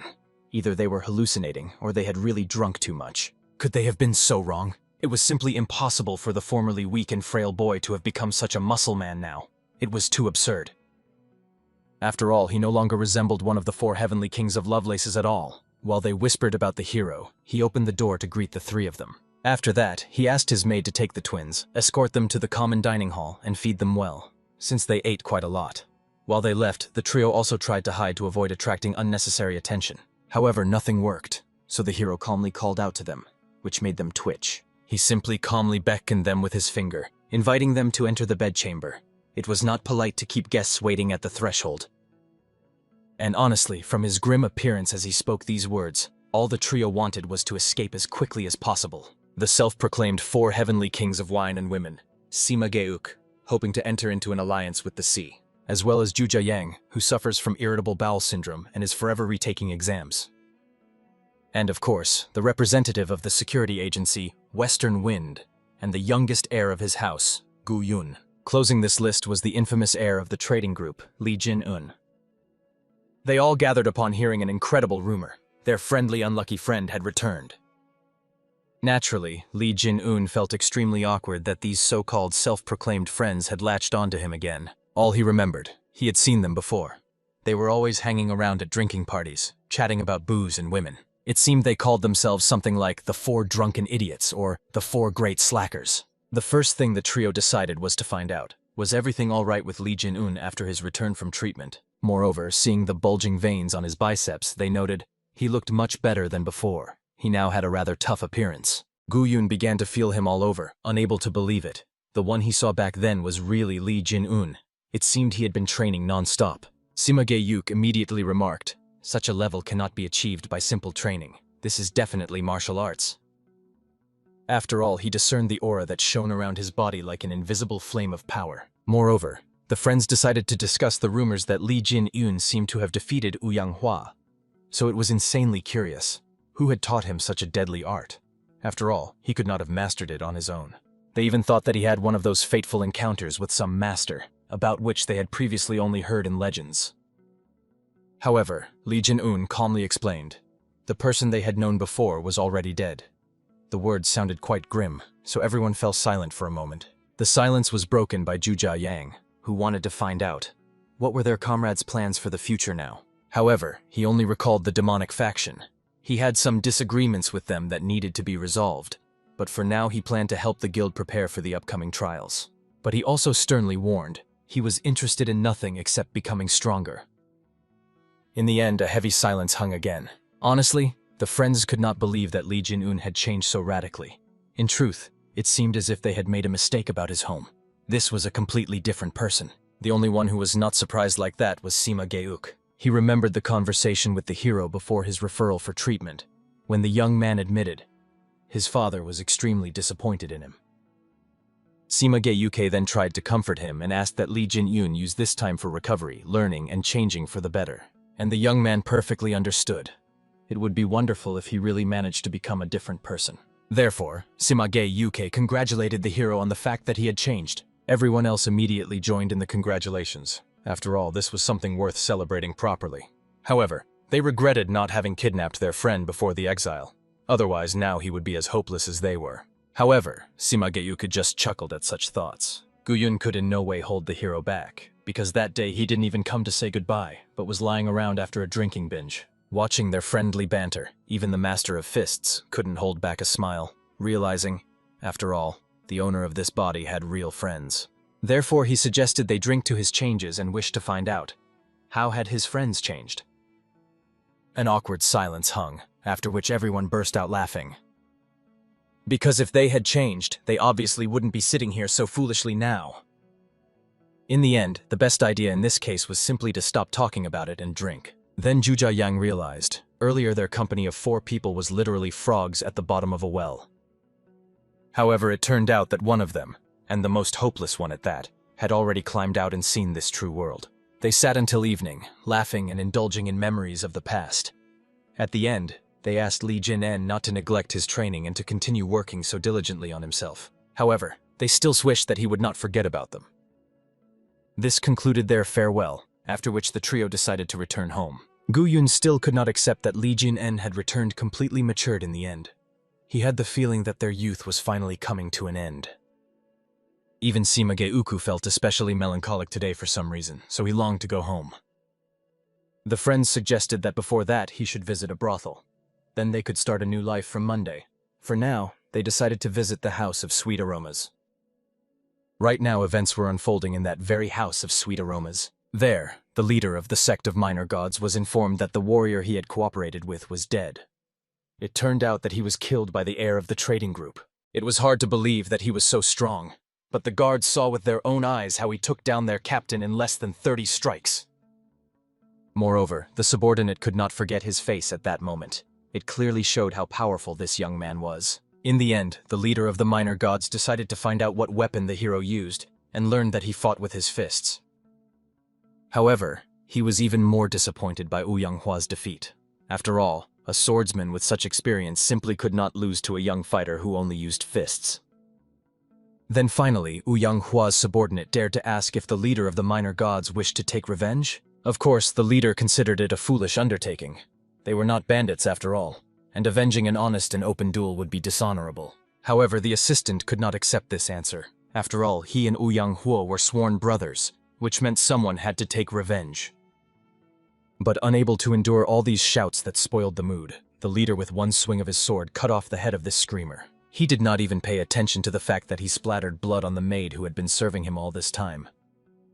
Finally, looking at the bloodied corpse, the leader of the minor deities explained, There was no benefit in friendship with the dead, after which he ordered his servants to immediately remove this abomination from his chambers. Only then did he notice the frightened maid trembling with horror at the sight of this bloody scene. So he approached to comfort her and asked the girl to pretend she had seen nothing.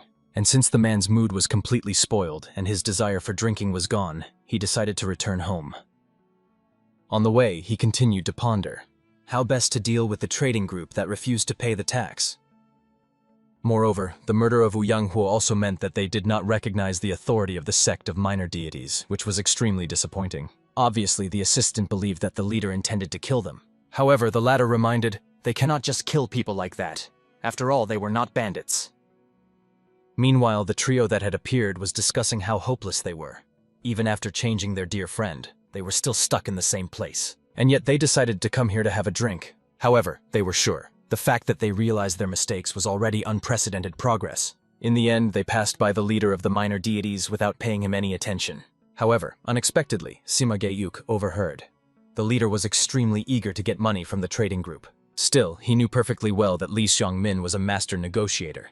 He was even richer than he seemed at first glance. Therefore, he was extremely interested to find out, how much could the heir of such a trading group be worth? He must be appointed as the next target. And of course, upon hearing this, Sima Ge-yuk was very frightened and became alert. Immediately after that, putting aside the drinking, he rushed to his comrade's house. And honestly, the hero was so touched that the young man was already out of breath. And when he heard the whole story, he was moved. The young man had made the entire journey for him. However, he could not ignore the fact. The leader of the minor deities was seriously intent on killing the hero. As is known, after Wu Yanhua died, the hero's house did not even have proper security. Therefore, he was considering asking their comrade for help. At the same time, this master of fists remembered. The sect of minor deities is, it seems, those very freaks the guard told him about. As far as he remembered from the stories, they wanted to betray the guild, and had been in cahoots with Wu Yanhu all this time. So he decided to find out, where were these freaks living now? And learning that they were stationed at their own base, he invited his friend to come in. Very soon he handed him a black, inconspicuous garment and led him to the security warehouse. Here they could calmly change clothes and remain unnoticed. He explained that he was heading to the sect of minor deities, and the dark clothes would help him get in unnoticed. The main thing is to make it back in time for breakfast. Of course, Sima Ge-yuk was scared. After all, there were only 2 of them, and there was a whole cult over there. Moreover, it turned out, Li Jin-un had no idea what they were doing. However, the guy was really not very worried about it. Considering that they are not strong enough, the hero wanted to act first to catch them off guard. Moreover, he reminded his doubting comrade. After all, he was a candidate for joining the Murim alliance, and he ordered him not to be afraid and simply led him to their dwelling place. Very soon they found themselves near the walls of the sect of minor deities' base. There were many people in yellow robes patrolling the territory.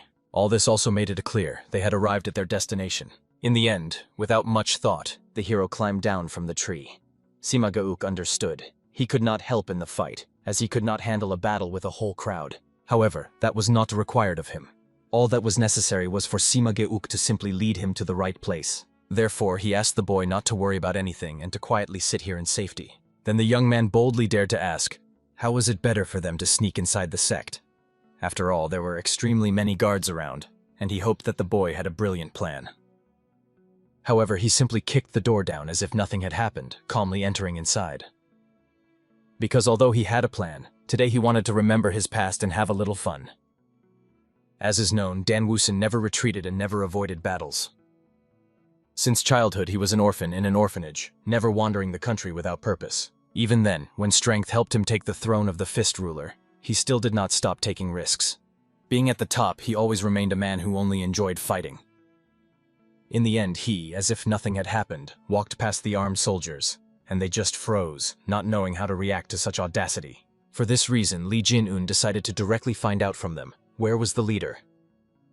However, the guard considered this guy a real madman, who not only burst in on them in the middle of the night, but also asked about such things as if he were at home. However, Dan Woosen hastily grabbed him by the neck and asked him not to make him repeat his questions twice. But unfortunately, he squeezed his neck so powerfully that in the end the head simply detached from the body. So the hero had to drop the corpse to the ground and turn to the others. However, they had already armed themselves against the intruding audacious man, who not only came here, but also decided to start this bloody massacre. Soon the leader of the minor deities also reacted to the noise. He was extremely curious to find out who was this daring young man. However, the hero, as if nothing had happened, introduced himself as a hired killer. The leader himself had never seen a killer enter through the front door, so this guy was clearly no ordinary person. But suddenly he looked closely at his hands. They were covered with many long-healed wounds and bruises. Then he remembered the conversation with the servant Wu Yanhua, whom he had recently killed. He said, "The heir of the trade guild fought with his fists." So the man quickly realized, before him was a young master of the trade guild. The hero agreed disappointedly, realizing he had clearly hidden his face in vain. The leader himself honestly admitted he did not expect that a person of his status would come to them himself. In that case, he decided not to hold back anymore and to take full advantage of his arrival. Immediately after this, nets activated, falling on the hero from above in an attempt to catch him. Of course, the young man easily dodged and tried to remember. When was the last time he fought several opponents at once? It seems this was the very battle before he was killed by those scoundrels from the demonic faction. In the end, he grabbed the edge of the chain and immediately spun with this net, using it as a deadly weapon, destroying his enemies. Of course, his body was still not at the same level as in his past life, but it was enough to defeat them. And when he fought, blood flew in all directions. Dan Wusun enjoyed the fight. After all, he hadn't had this much fun in a long time. In the end, one by one, the bodies fell apart into pieces. Some lost their arms and legs, and some were cut in half. And honestly, everyone was horrified by how this guy masterfully fought without weapons, as if he were not a human at all, but a real monster. However, unexpectedly, the boy's face was scratched by an arrow flying towards him. The mask immediately fell off his face, and the hero, looking at the leader of the minor deities, understood. He clearly wanted to show off his weapon in front of him. The leader honestly admitted he had not used it before because it was too expensive. However, he understood that his esteemed guest deserved to see an exception and look at his crossbow. At that very moment, the soldiers of the leader of the minor deities grabbed the hero's legs, trying to hold him back. They understood, most likely they themselves would come under fire. However, unfortunately, they could not disobey the Lord's order, and the leader called his guards, also armed with crossbows. For he understood, no matter how strong the hero was, even a warrior of his level would not dodge this massive attack. The real shooting began. Arrows flew like hail towards the master. And Dan Wusun was struck by the enemy's audacity, who did not spare even his own students, who could get caught in the fire. Even if they met in the underworld, such behavior would cause rejection in everyone. However, a familiar voice pulled the hero out of his thoughts. It was Sima Geyuk, who threw him that dagger that Dan Wusun had taken with him just in case. With this blade, he easily managed to deflect absolutely all the arrows flying at him. After that, he defiantly looked straight into the face of his enemy. And of course, the latter did not expect at all that the guy would manage to deflect all the spikes with an ordinary dagger. The hero, as if nothing had happened, looked towards Sima Geyuk, thanking him for the timely help. After that, he caught the blade and threw it straight at his enemy. He was horrified. However, he managed to dodge, although he received a rather serious wound on his neck. The Master of Fists honestly admitted, usually he did not use swords. However, for someone like the leader of the minor gods, he decided to make a small exception. Only then, looking at his wound, did the man realize he was dealing with a real madman. He instantly ordered all his fighters not to stand still and to continue shooting actively. But it was too late, and the hero understood this perfectly. In just a couple of jumps, he was right in front of his opponent's face. Already being close enough, he confessed, he specialized in fist fighting, so the man could not escape from him. And that very one realized it. Therefore, he put his servant girl in harm's way, shielding himself with her body. However, the hero did not stop. He only became even more furious at the audacity of this enemy. After the energy explosion occurred, the girl discovered she was still in the strong hands of the young man, and he only carefully moved her behind his back, asking her not to get in the way. The leader could only tremble with horror, looking at the silhouette approaching him. He had no idea. Who was this man? If this really was a young master of the trade guild, then he had to be an ordinary fighter. He should not have such a swift technique as a novice who defeats enemies. After all, the hero fought like a seasoned veteran. The hero himself was furious. How this stupid degenerate stared at him as if he wanted to say something to him. And immediately, using this chance, the man began to beg for salvation. After all, he had accumulated quite a lot of money. If the hero spared him, he could have paid generously and would not have regretted the funds. But this truly made the hero even more angry. The young man without delay struck the opponent's chest with his foot, unable to comprehend why these miserable creatures measure human life with a ringing coin. He made it clear that he came not for the despicable trifle. He could have appropriated it even after his death. Taking a handful of coins, he pressed the handful of coppers straight into the enemy's flesh. The blow made a gaping hole near the heart. The sight looked so disgusting that even a hardened fighter could have been sickened. At that very moment, the unsuspecting Sima Geuk only clenched the weapon in his hands, unaware of the bloody reprisal that had just taken place. At dawn, everyone safely returned to the estate after the operation was completed. Sima Geuk instantly figured out in which direction the senior comrade was heading, obviously, to escort the maid to her chambers. Therefore, the junior decided to take the initiative into his own hands and accompany the girl himself. After a courteous farewell, Dan Woosen departed on his own business. However, the unexpected happened. The maiden quickly recognized the companion. Breaking the silence, she suggested that it was Sima Geuk himself walking beside her. It turned out she often noticed him in the House of Sweet Aromas. Among other things, the young fighter's identity was revealed by his close friendship with the elder brother. The maid expressed gratitude for her rescue and swore that next time she would definitely treat both him and Li Jin-un to a bottle of exquisite wine. However, Sima Geuk himself realized he was not worthy of such gratitude. After all, he was only following his older brother, providing what help he could. Moreover, Li Jin-un seemed no longer eager to visit such disreputable places. But this news did not sadden the girl at all. On the contrary, she noticed that the young man had undergone striking changes. These words made Sima Geuk think, if the senior comrade managed to change, then he would surely succeed too. And the hero, eager to satisfy his morning hunger, did not even suspect that he had become a role model for someone. Soon he was already seated at a generously set table in the company of the twins. They eagerly glanced at the dishes but did not dare to touch the meal. Therefore, the mentor joined them, suggesting to calmly begin the feast. He also explained, when they feel hungry, they can ask for a treat at any time, even 7 times a day. Honestly, the young novices were amazed by the generosity of their new master. However, they noticed that the young man was wounded. Surely something unusual had happened to him the previous night. Therefore, the mentor had to justify himself that nothing serious had happened. In reality, he was still troubled by the sudden attack. It caught him off guard and made him momentarily confused. Obviously, in his past incarnation, such a thing would never have happened. It meant one thing.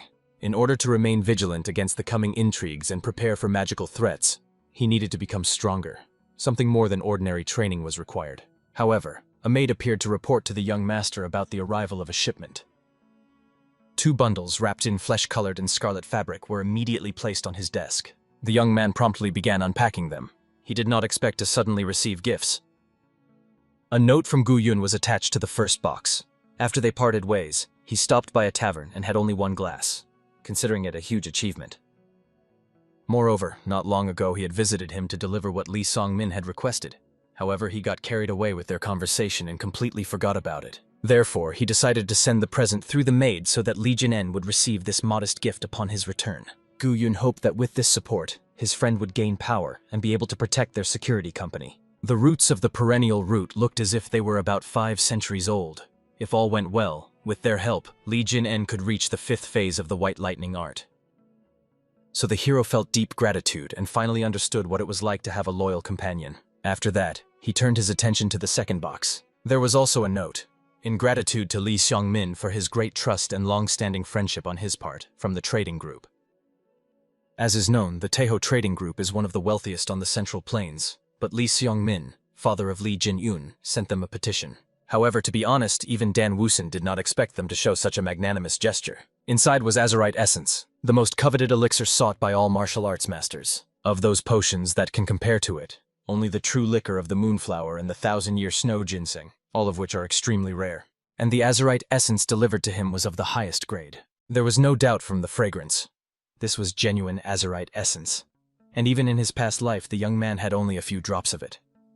Therefore, it was very curious how the merchant managed to obtain what even the greatest masters could not acquire. In the end, he turned to his twin disciples.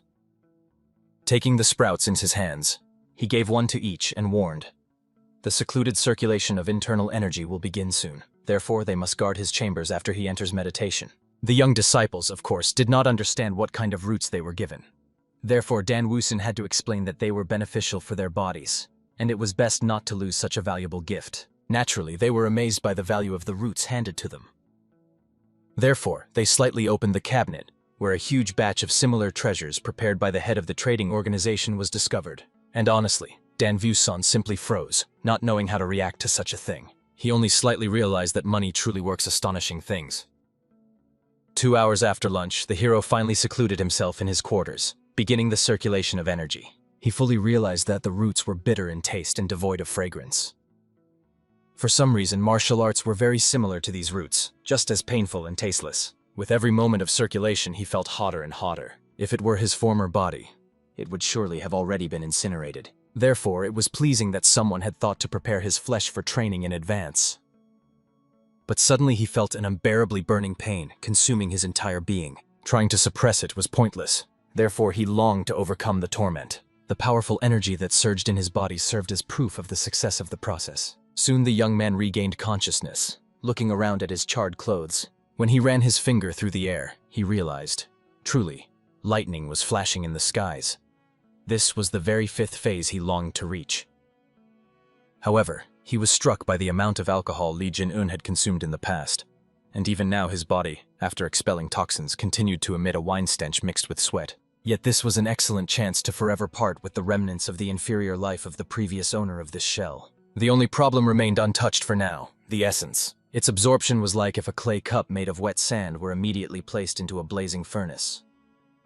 Such a vessel could easily crumble to dust. However, if the young man managed to overcome it, he would gain unprecedented power. When he emptied the vial, he felt the energy of the azurite essence testing his strength. He did not wish to show excessive greed. However, he had to overcome the trial to become even more powerful. Thus, 7 agonizing days passed during his training. Li Hua-un kept circling near his chambers, as he was extremely worried. No news had come for a whole week. The twins greeted the chief administrator and reported that the gentleman had not yet returned.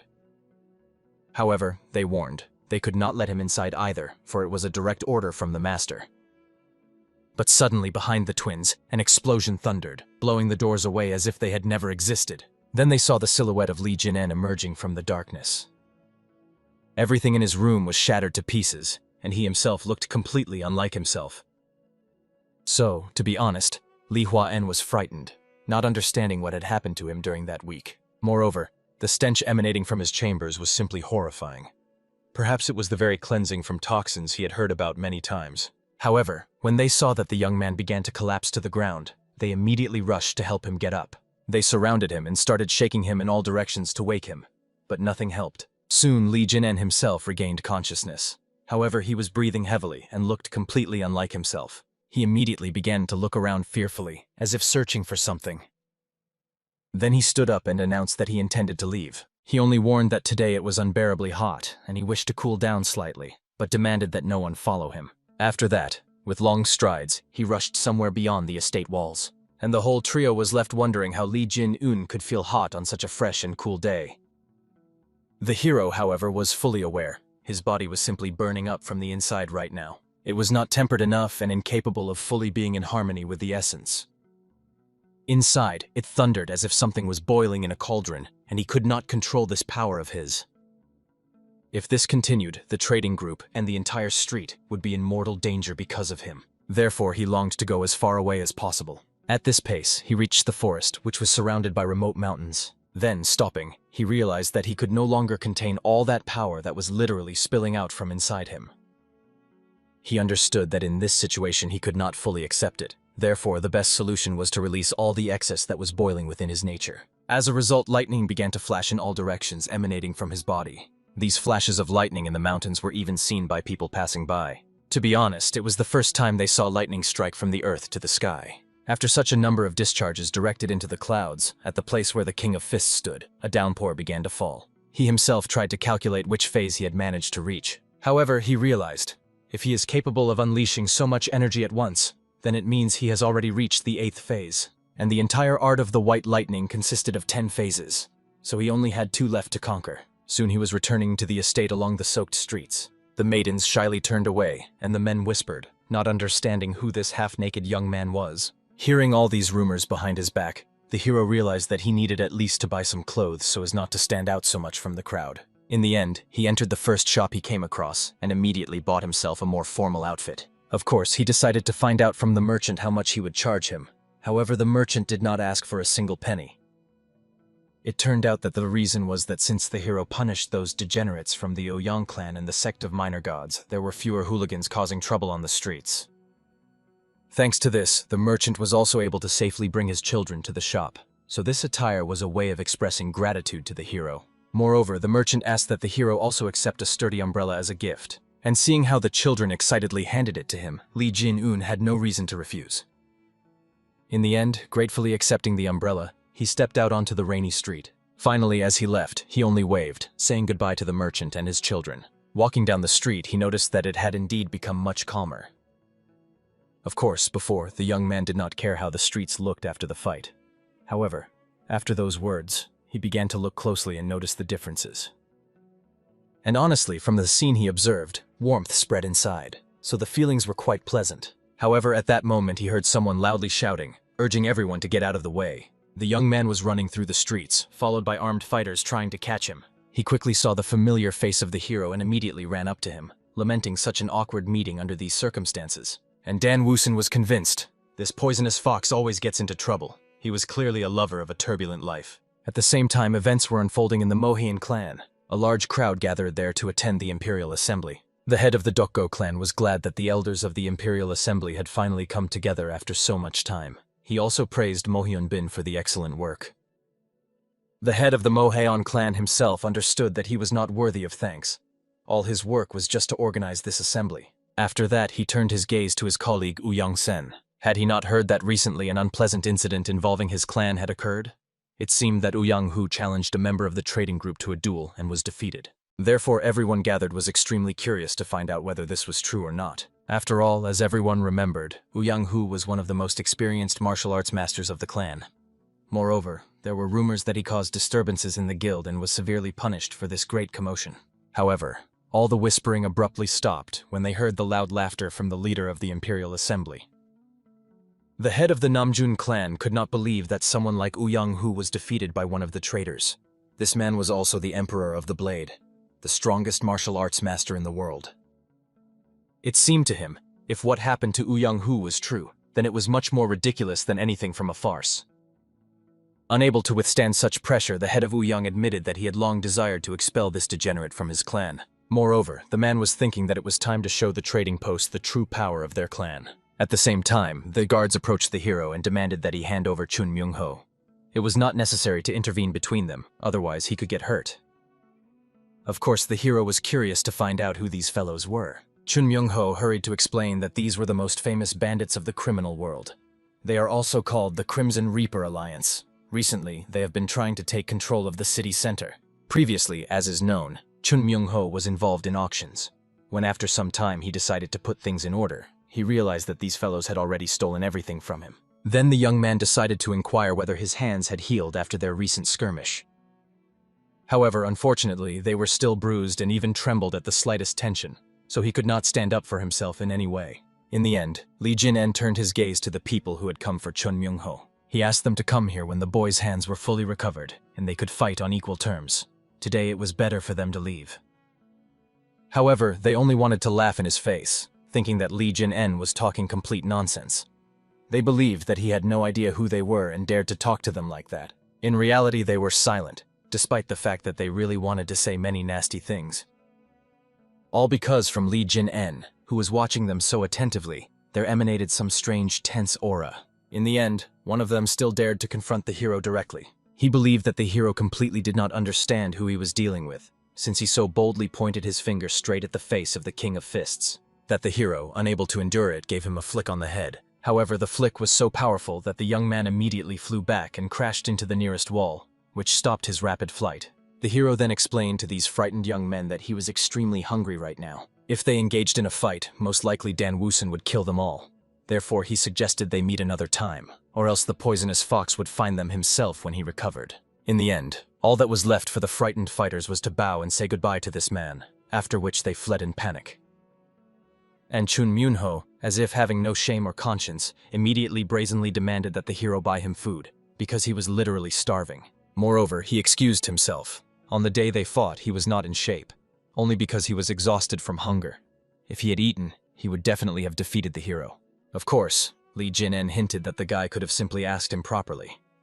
There was no need to try to justify himself, because that only made him more embarrassed. So the two of them went into a noodle shop where Chun Myung-ho drained bowl after bowl. Finally, after he was full, he felt alive again. However, watching how much the hero devours without stopping, the young man got the feeling that a crowd of hungry beggars had settled in his stomach. After all, he used to eat like a sparrow, but now he had changed too abruptly. In the end, he turned to the waiter. At first, he wanted to order 2 more bowls. One for himself, one for Li Jin-en. However, he changed his mind and asked to bring as many as 4 servings. So while the hero continued filling his hungry stomach with food, the guy decided to find out how the twins were doing and what they were up to. Learning that the twins were training hard, he was even afraid to imagine how strong they had become. However, he also sympathized with Li Jin-eun. After all, the expenses for feeding these 2 were surely colossal. They were like not people, but voracious spirits. In the end, Li Jin-eun had to remind him that food was not a problem for him. After all, he was rich, so there was no need to think about it at all. Because of this, even the venomous fox felt a little uneasy. Then Chun Myung-ho decided as if nothing had happened to find out how a person generally learned real martial arts. He was curious. Would he be able to handle the Crimson Reaper if he learned martial arts? Crimson Reaper is the nickname of the leader of those young men they encountered today. This Crimson Reaper had a whole bunch of subordinates. When the fight started, they swarmed like bees. But as it turned out, they ran away even faster. Looking at the boy, Dan Wooson chewed for a long time, pondering something. However, unexpectedly, he offered Chun Myung-ho to teach him martial arts. However, he warned, the main condition was that he must strictly follow all his instructions. Of course, the motivated guy immediately promised that he would do everything in the best way, as befits a person who was called the poisonous fox. The hero's very first task for this guy was this, to stand up and immediately bow to him. Of course, it was too awkward for the young man to do this. After all, pride did not allow him to bow before a former enemy, but there was no choice left. In the end, he fell to his knees before him and made a deep bow. However, he promised, if the hero did not start teaching him martial arts after that, he would cause trouble right in front of the trading group's gates. In the end, the hero, without much thought, raised the umbrella, after which he demonstrated one of the sword-handling techniques. Honestly, the technique was so swift that Chun Myung-ho was not very impressed. In the end, he swore, if the hero did not teach him something truly useful, he would immediately go to his guild and start throwing shit over the wall. However, not wanting to listen to all these threats from the foul mouth of this guy, Dan Wooson immediately struck him on the head with his umbrella, after which he angrily ordered the idiot to shut up and took the umbrella with one hand. Of course, the Fist King did not forget to warn that this umbrella was his gift, so he needed to be as careful as possible. The task for the guy was this, to wave exactly as Dan Wooson showed him. It was necessary to do this 100,000 times, but to do it as quickly as possible. If he does not cope with this task, he can forget about martial arts. Honestly, at first the poisonous fox was sure he had misheard. The number was 1,000, not 100,000 times. However, the dissatisfied Li Jin-eun explained, if the guy is afraid even of such difficulties, martial arts are not for him. He can return his umbrella and just get lost. In the end, Chun Myung-ho asked the hero to wait a little. He needed to think everything over, how important it was to him. But Dan Wooson was simply infuriated by this, so he immediately grabbed the boy by the collar. He explained, having learned only a couple of children's tricks, he would not be able to kill anyone. If he waved that umbrella 100,000 times, he could have defeated at least half of those young men who attacked him, even with a wooden sword. Everything he did before that was just running away from them like a wet rat. So Chun Myung-ho had to decide, if he wanted to continue living so pitifully, it was better for him to die. And obviously, all that the angry venomous fox could say was that he absolutely did not want to die. Therefore, his hero let him go.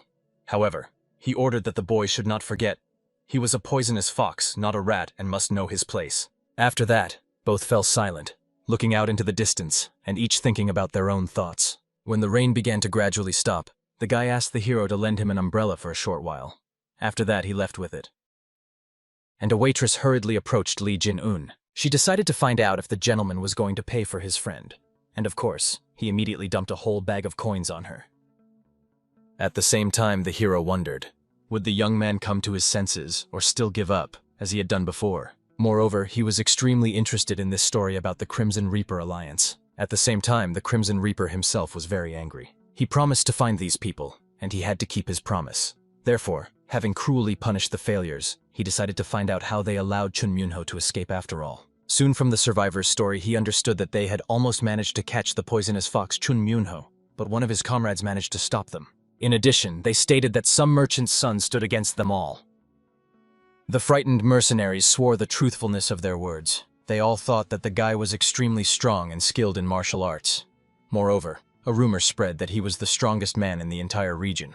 However, under the displeased gaze of the leader, the mercenary hastily fell silent and lowered his head. The leader ordered them to be ready and find those two. After all, they had to die. At the same time, the twins told the hero details about this man. They said that the temperament of the Crimson Reaper is simply terrible. He prefers to tear his opponents apart with his bare hands. As is known, the leaders of the Chansan, Nopio, Horned Dragon, and Hongrak Pavilion sects died precisely at his hands. He had already absorbed several clans in the Yukon region, and now his group was quite large, and the entire region paid tribute to the Crimson Reaper. They say there are no exceptions, whether it is bodyguards nearby, trade guilds, inns, or houses of pleasure. He even managed to expel Chun Myunho himself. Therefore, the rumors that this guy took over the auction house are not a lie. After all, it was very much like the behavior of the Crimson Reaper. The King of Fist, upon hearing this, realized the situation is quite problematic. After all, if these fellows find out about his identity, the trade guild could get into trouble. This meant they had to be the first to go there and deal with these people. At the same time, the events moved to the commercial districts, more specifically, to the huge House of Pleasures. The girls were whispering about something until they suddenly saw a worried courtesan helping one of the girls. It turned out she entered the chambers of Mr. Crimson Reaper and came out completely changed. The lady immediately noticed that her legs were shaking and the whole girl was covered in blood. At that very moment, one of the courtesans warned the lady that a new guest had arrived on the first floor. Therefore, she ordered to carefully bring the maiden down, let her rest, and not disturb the Lord Crimson Reaper any further. After that, the lady turned her gaze to the newly arrived guest. She admitted that she saw him here for the first time, so she hurried to introduce herself. The chief in this place. However, the hero, without much thought, asked where the Crimson Reaper was. This made the girl immediately fall silent. The King of Fists was not interested in any entertainments. He was looking for his enemy. She anxiously inquired whether the hero had registered in advance for an audience with the Alliance leader. Li Jin-un did not answer. He turned his gaze to the guards who were guarding the stairs upstairs, so he immediately assumed that the man might be there. Therefore, he calmly explained to the woman that it would be better for her to lead the other people away now so that they would not suffer while he visited the leader of the Crimson Reaper Alliance. The hostess herself became worried when she remembered that her girls, including the wounded, were still on the upper floor. She hurried to warn the newcomer that it would not be easy to ascend to the Alliance leader. After all, he is known for a rather hot temper. However, for the young man himself, this posed no difficulties.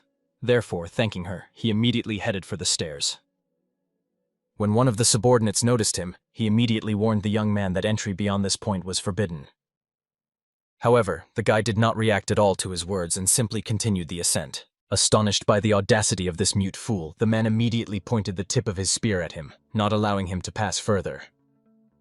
However, the hero immediately grabbed that very spear and threw the man who was holding onto it so tightly off the stairs all the way down to the first floor. At this noise following his attack, the other fighters also rushed over, not understanding what had just happened. They thought that this foolish guest had no idea where he was at all. However, showing no interest or fear at their shouts, the young man demanded to be told on which floor the Reaper was located. A scuffle immediately broke out. They swarmed the hero in a huge crowd to kill him as quickly as possible. Li Jin-en was not worried about this at all. He was going to kill them all anyway after he found their leader. Therefore, he simply decided to speed up the process. He briefly borrowed the headband from a man flying at him, which the man was wearing on his head, then twisted it. It turned out that it was not a simple cloth headband, but a real death whip. After that, he noticed a more interesting weapon, a mace held by one of the mercenaries. He decided to borrow that as well. In the end, this is how he took revenge on the large number of people who so eagerly tried to kill him. During the battle, he even broke down the door of one of the rooms. However, he quickly realized that he seemed to have made a mistake. The person there was completely unfamiliar to him. In the end, he realized it seemed he would have to search every room in the House of Pleasures before finding the Crimson Reaper he needed. However, the security from the House of Pleasures did not bother him at all. Therefore, he immediately began to destroy everything that came his way. However, in none of the destroyed rooms did he find the person he needed. Therefore, the guy decided to move to the next floor, hoping the man was there. In the end, one of the rooms turned out to be the right one, and immediately the defeated fighters burst into the leader. They begged him to help. After all, this guy was the very son of the trade guild they had warned about. However, the hero did not let them finish and immediately stepped on the guys' heads, using them as if they were his personal carpet. The Crimson Reaper was not scared at all and pondered for a long time what kind of noise he had heard outside. Now he understood. A friend had come to pay for Chun Myunho. The hero roughly calculated. He was now on the 5th floor. All paths before this were strewn with bodies, so the Crimson Reaper clearly climbed so high in vain because it cost his people dearly. The man himself, as if nothing had happened, was surprised that the greeting of the King of Fists pleased him. Apparently, it was hard for him to climb. However, this did not cause any difficulties, because trampling people on the way up was literally his specialization. When the Crimson Reaper rose, he towered over the hero, as if he were at least half a meter taller. He clearly enjoyed his superiority. Therefore, bowing, he admitted, his specialty was looking down on people. And honestly, when the Fist King looked at this man, he remembered why he liked bandits so much. After all, they were a real pleasure to beat. However, suddenly he noticed the bloodied body lying on the sheets. Seeing this attentive gaze, the leader hurried to explain that he had slightly lost control of his strength. Therefore, he ordered the young men to throw this girl out. Dan Woosen was convinced. People like the Crimson Reaper would never change. Therefore, he began to wonder how best to kill him. What was the most painful way to choose? And honestly, the mercenary even liked the hero's angry look. The people who had tried to kill him before had exactly the same glare. However, he casually warned that he had torn all those people to pieces with his own hands. At the same time, guests and courtesans, hearing the crash, immediately began to scatter away from the House of Pleasure. At the same time, even the Crimson Reaper's own assistants were running away, because some madman had appeared and was tearing the entire House of Pleasure to pieces. They longed to run away as swiftly as possible. However, suddenly they saw a man with an umbrella. He wanted to try his 2,874th strike on them. In the end, one strike was enough for the man to lose consciousness and fall to the cold ground, and Chun Myunho was clearly rejoicing. After all, he had come to these freaks to crush them one by one. However, to be honest, he was already tired of waving the umbrella, since he had no idea when he would finally wave it 100,000 times. In the end, he continued waving it on the way home and counting, until suddenly an explosion occurred near the brothel where he was. He, of course, immediately turned around fearfully to see what had happened. However, what he saw made him tremble, and for a second even forget how to breathe. As soon as the hero saw the scoundrel Crimson Reaper, he struck him with such force that he broke through the 5th floor wall and flew down to the ground. And the King of Fists retreated, preparing himself. He raised his hands for another strike. In the end, the Alliance leader crashed to the ground with a roar, causing even the strong stone floor near the House of Pleasures to start cracking at the seams. However, the man quickly got up and laughed, because the hero's moves looked quite amusing. In principle, he was fully aware that he should expect such behavior from this fighter. Therefore, he asked one of the Alliance members for a mace in order to fight the hero. When he raised the strike, the hero easily intercepted the mace, so it failed to hit him in the face. After that, he tightened the metal chain so firmly that even the body of the Crimson Reaper shuddered. Honestly, after this, the Alliance leader was horrified, not understanding how a boy from a simple merchant family could possess strength comparable to the power held by the Crimson Reaper himself. All that remained for him now was to overwhelm him with superiority. This was the only chance for victory. In the end, he raised his hand to strike. However, Li Jin-en also recognized that the man often trained meteor hammer techniques, the meteor fist technique. His movements were clean, which meant he was taught by a true martial arts master. However, the man's opponent was not just some Li Jin-en, but the former King of Fists himself. In the end, he blocked the attack and struck the opponent in the stomach so powerfully that saliva sprayed from his mouth in all directions. Seeing the imprint left on his abs, the Crimson Reaper quickly realized that the hero was not so simple. But the Reaper also diligently trained fist techniques. For this reason, he decided to fight him seriously. He immediately nourished his body with energy, causing even his clothes to fall apart into the tiniest shreds. He, like a mad berserker, rushed at the hero, eager to tear him apart. Honestly, all the loser could think about was that even after giving his all, he ended up lying on the ground. All the King of Fists could do was laugh. After all, now no one looked down on him. Perhaps if the Crimson Reaper sometimes treated people humanely, everything would have been different. However, he was a true degenerate. Therefore, the King of Fists was so enraged that he did not intend to spare him. However, the Crimson Reaper only laughed, because despite the lightning energy on the hero's hands, he felt nothing but light tingling on his skin. Li Jin-en calmly nodded, realizing that it seemed better for him to start the procedure immediately from the second phase. And at the second phase, he already began to scream like he was cut from the pain. From the many lightning bolts piercing him, he began to writhe.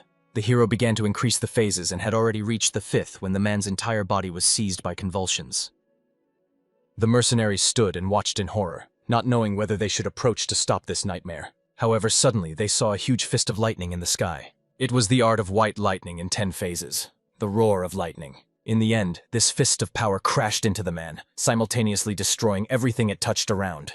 When the lightning storm ended, all that remained were the scorched remnants of human flesh on the ground, which had disintegrated from the tension.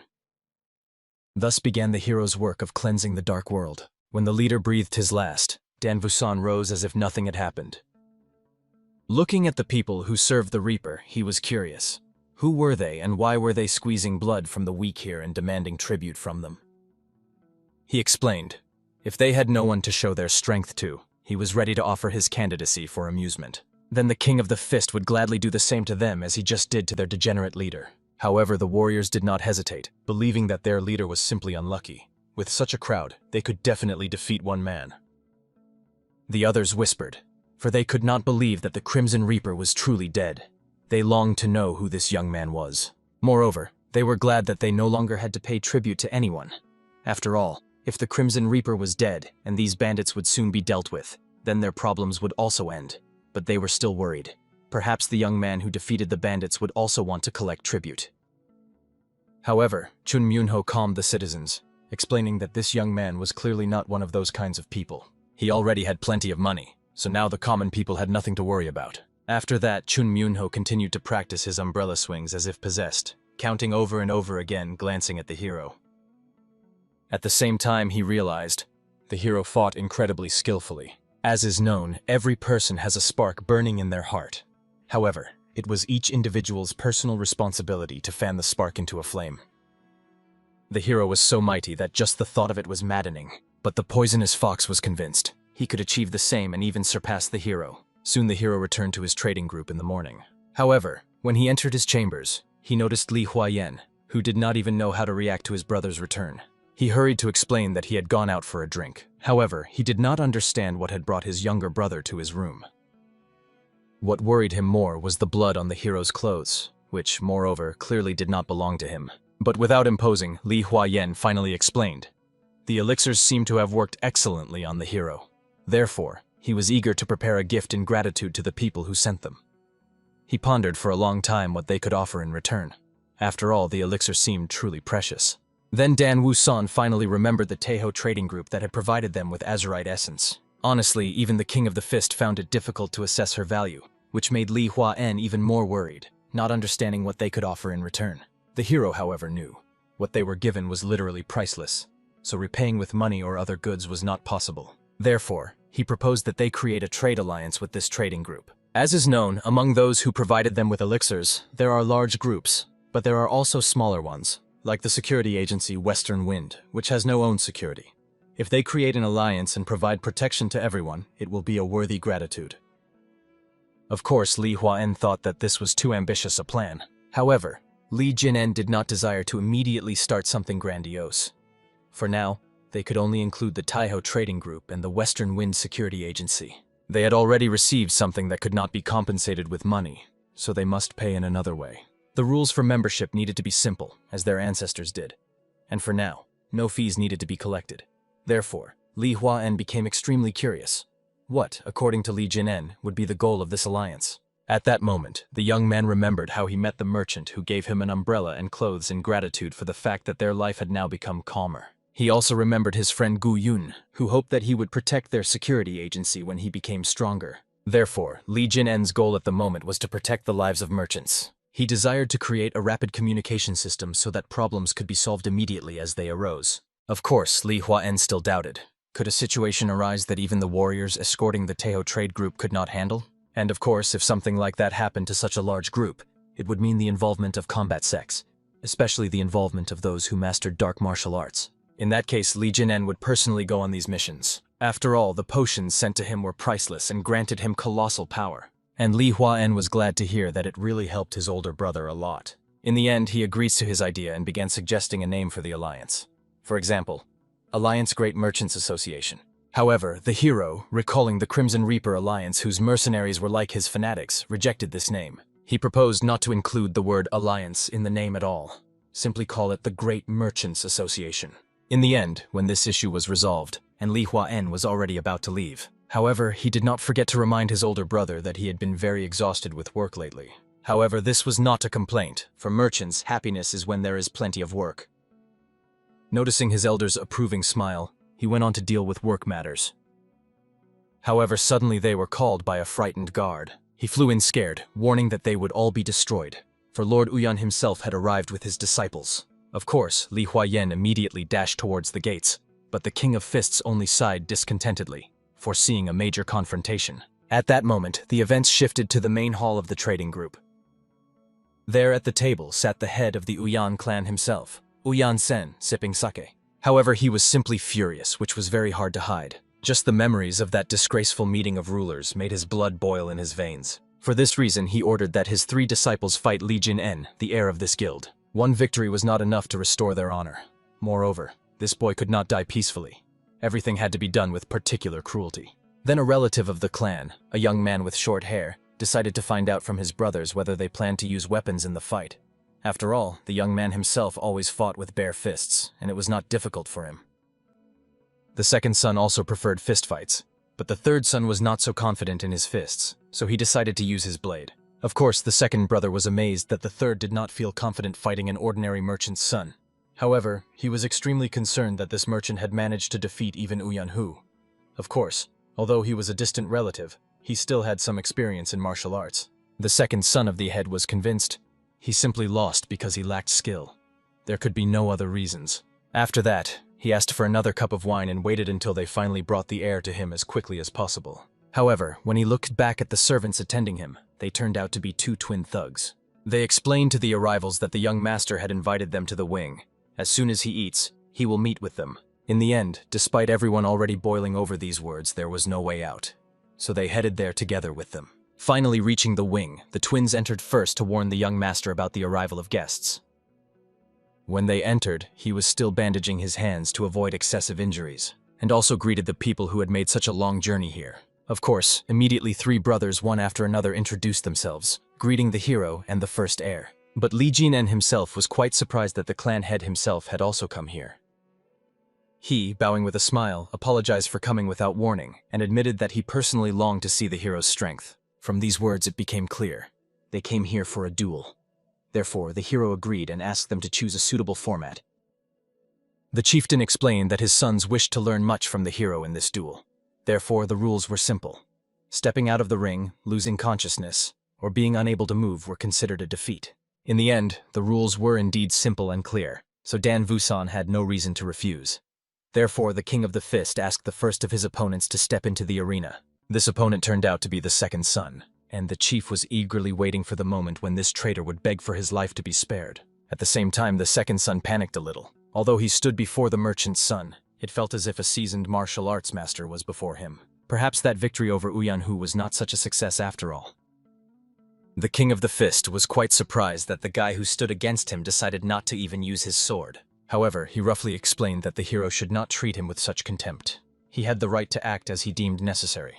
In the end, unwilling to listen to these confident words of the heir, Li Jin-un immediately approached and punched him in the face. In the end, not only did he fly out of the arena, but he also almost gave up the ghost. The blow was that powerful. Immediately after colliding with the wall, he, choking on blood, fell to the ground. But the head, who was also the father of this boy, was furious at his son's defeat and the power of this enemy. The King of Fist, as if nothing had happened, asked for the next to enter the fight. However, he warned, it was better for the next one to use his blade after all. In the end, obviously, the third brother decided to step forward. He asked his relative to take care of the second brother. Stepping into the arena, he quickly realized, judging by the opponent's skills, there was no need to hold back in his techniques. He admitted that he had been eagerly awaiting their duel. And Li Jin-un calmly nodded, offering the boy to start the fight. In the end, he attacked first, using a slicing technique of his blade, which Dan Woosen did not even try to dodge. Watching this technique, he clearly saw, this boy was obviously a person suited to wielding a sword. However, for the hero, it was still too easy to read the flow of his sword's movement and block it with bare hands. After that, he decided to use his power of white lightning of the 5th phase with energy level of the 3rd. In the end, he attacked the enemy with a fist charged with lightning. It was the same strike, the roar of lightning, the art in 10 phases, with which he swiftly defeated his enemy. In the end, the enemy was knocked to the ground and lost with just 1 strike. Honestly, no one could believe that even the 3rd gentleman was thrown back so easily. The third brother even wanted to end the duel at that point. After all, if all three of them lost, it would cause a huge resonance. However, the relative did not listen and still performed in the arena. He understood perfectly well. Although he was younger than the older brothers still, as a practitioner of palm strike techniques, he could not miss such a chance. Therefore, he took a fighting stance and asked the hero to fight with him as well. And honestly, Li Jin-en was quite surprised that at least someone from this trio looked skilled enough. He also prepared his fists and both rushed into battle. The strikes were similar. They attacked simultaneously with both feet and hands. However, the young man quickly realized the King of Fists blocked all his strikes very fast. Therefore, he attacked again. He was extremely curious. Would the opponent be able to block his next strike? This strike was outstanding, the wheel of the crushing palm strike. As a result, everything spun around like a whole hurricane, sucking Dan Woosin inside. This technique even managed to evoke some admiration in him. The boy's movements were quite good. However, they were too sweeping. Thanks to this, he managed to grab his leg and timed the moment just right to pull him down. He experienced immense pain. His muscles seemed to tear one after another. However, this was the first person whom Li Jin-eun sincerely thanked for the battle. After that, he finally overcame him, knocking his body to the ground, causing him to lose consciousness. Honestly, all that remains for the elder gentleman is to wonder why the young man even entered the fight if he lost. Li Jin-en, as if nothing had happened, explained to the chief that all the duels were over. However, for some reason, he seemed to think that the gentleman did not look very pleased. The whole point is that he still could not believe that the guy had beaten them several times, and in a row at that. It became obvious. Li Jin-en is an unusual person. Even if they bring another fighter from their clan, it will not be enough. At this rate, not only will the pride of the Association of Rulers be trampled, but they will also be endlessly ridiculed. In the end, the man could think of nothing better than to calm down and suggest to the hero to take a walk. They went out together and strolled through the calm, peaceful streets, looking around. The leader understood. In this peaceful town, the hero's family surely had many suppliers. After that, he directly suggested that the young man join the Association of Rulers. Not the entire trade guild, only the hero himself. If he joins, the association will also protect his guild. As far as Dan Woosin knew, the association led by 4 great clans was called the Association of Rulers. However, the hero also knew only those who left the Murim Alliance could join there. Moreover, they focused on the interests of 9 sects and preferred to call themselves a group competing with the Murim Alliance. Finally, Li Jin-en recalled. The Ouyang clan had joined the association quite recently. Apparently, that was why they were so obsessed with saving face. The man, acting as if nothing had happened, explained. The people under his clan's command spread various rumors about the hero, which greatly damaged the young man's reputation. However, the leader did not at all desire to blame the hero, so he could calmly join their clan, help him restore his honor. It was not that difficult. The leader was well aware. Now the only way to get the senior young master out of a difficult situation was to bring him into the association and create the appearance that he was subordinate to him. However, Li Jin-en was curious to find out, what would he lose if he refused this? That was exactly the point. He would lose nothing. However, the man thought that the son of a great trade guild should be able to calculate profits and losses. However, the Fist King was well aware that the association demanded nothing from him. He already had more than enough money, and they offered him the position of an ordinary warrior in the association. In the end, he decided to bow out and say goodbye to the man. After all, it seemed he had no intention of retreating in battle. For a while, the leader simply froze, not knowing how to react to such impudence. But still he decided to grant the young gentleman one last chance. Let him be a witness with his own eyes to how his entire trade guild is wiped out to the root. The forces of his clan will spare only Li Jin-eun himself. They will declare him the enemy of the entire martial arts world. So it was worth thinking carefully about this proposal. He was not yet strong enough to stop them all together, and nothing good would come if he made the Association of Rulers his enemy.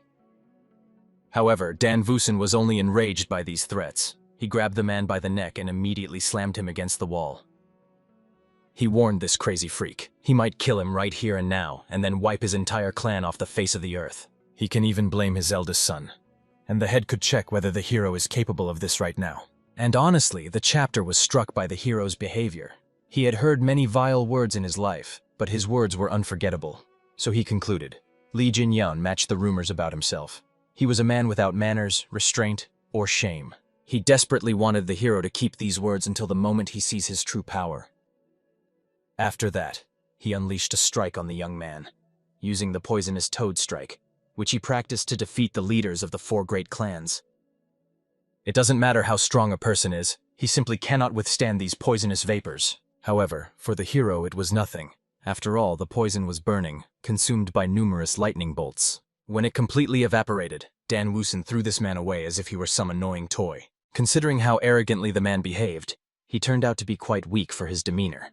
Or perhaps it was because the art of white lightning, belonging to the Fist King, had reached the 8th phase. The leader himself suggested that the hero kill him right now. After all, it didn't matter what he did. He would still be considered an enemy of the people. Moreover, he needed to figure out what to do with the association of rulers behind his back. Obviously, against their power, the hero would definitely lose. However, Dan Woosen, grabbing this insolent man by the hair, warned he would make sure that he would regret coming today and his words for the rest of his life. While these two were having a heart-to-heart conversation, the estate's maids were busily patching up the beaten heirs after their numerous wounds. However, suddenly they heard a loud bang of the swinging doors, and then the hero appeared, dragging the leader by the hair into the walls of the trade guild. Of course, everyone immediately panicked, not understanding what had happened to the leader and father. The second son had no idea what the young master was doing and how he allowed himself to do it. However, the young man warned it would be better for him to remain silent, otherwise he might deal with them the same way as with their father. Then the only question the sons dared to ask was, is he still alive? And obviously, Ouyang Sen was still alive. Therefore, the hero ordered Mukin Sop to prepare a carriage outside. The second son was extremely hopeful that the young master had some good reason for such an action. However, these words even slightly amused the hero. He explained, this man threatened, saying that if he did not help, he would destroy his trading group and blame him for everything. He declared this aloud to everyone so that later they could not pretend they never suspected anything like this. Dan Woosen explained, he now intends to go to the Rulers Association and report this. He ordered the guards to follow him and witness this incident. Ouyang Sen's relative was amazed. The young master knows where the association is located. After all, they did not have official headquarters.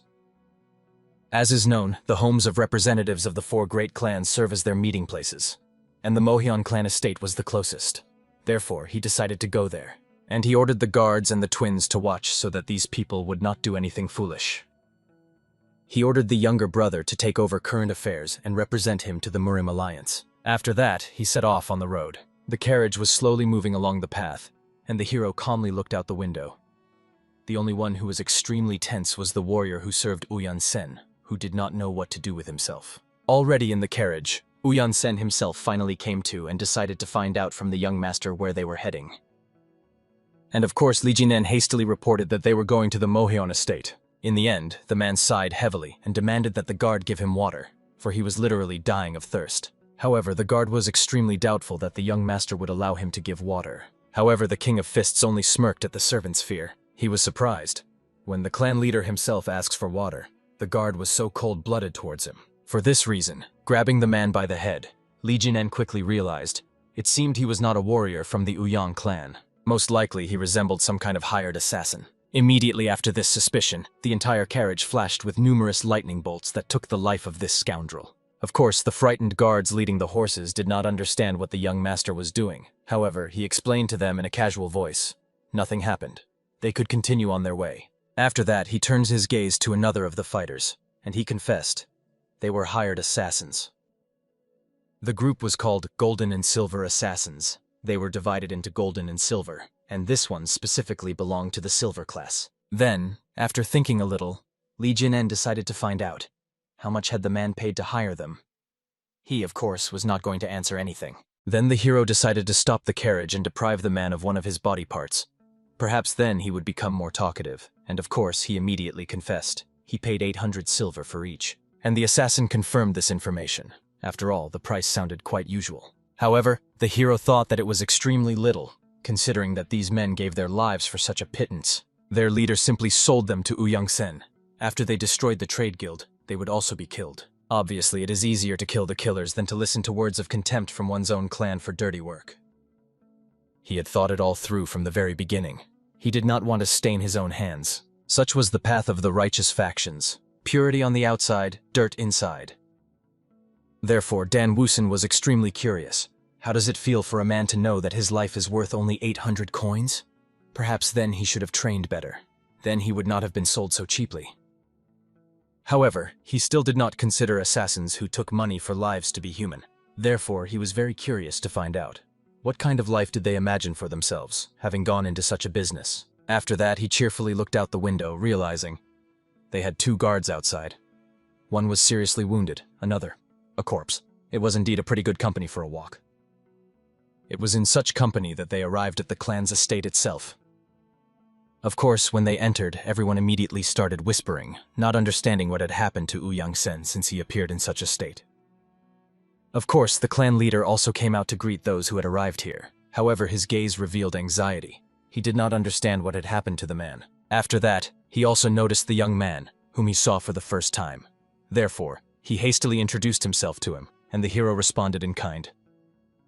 However, the young man was clearly surprised, because according to his memories, the clan leader Moyon was Moyon Chu, not Moyon Bin. In the end, the leader decided to find out from the guest what had happened, since the eldest son of the trading guild came, dragging him like a criminal. However, Li Jinen decided to explain everything instead of him. At the end of his story, he also demonstrated the mercenary whom Ouyang Sen had hired to carry out his plan. Of course, everyone realized a threat against the trading group was a serious crime.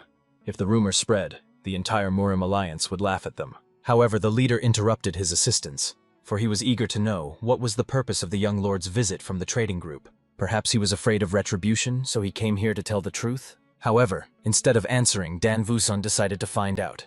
How would the head of Moen himself act if he were in his place? And of course, he perfectly understood.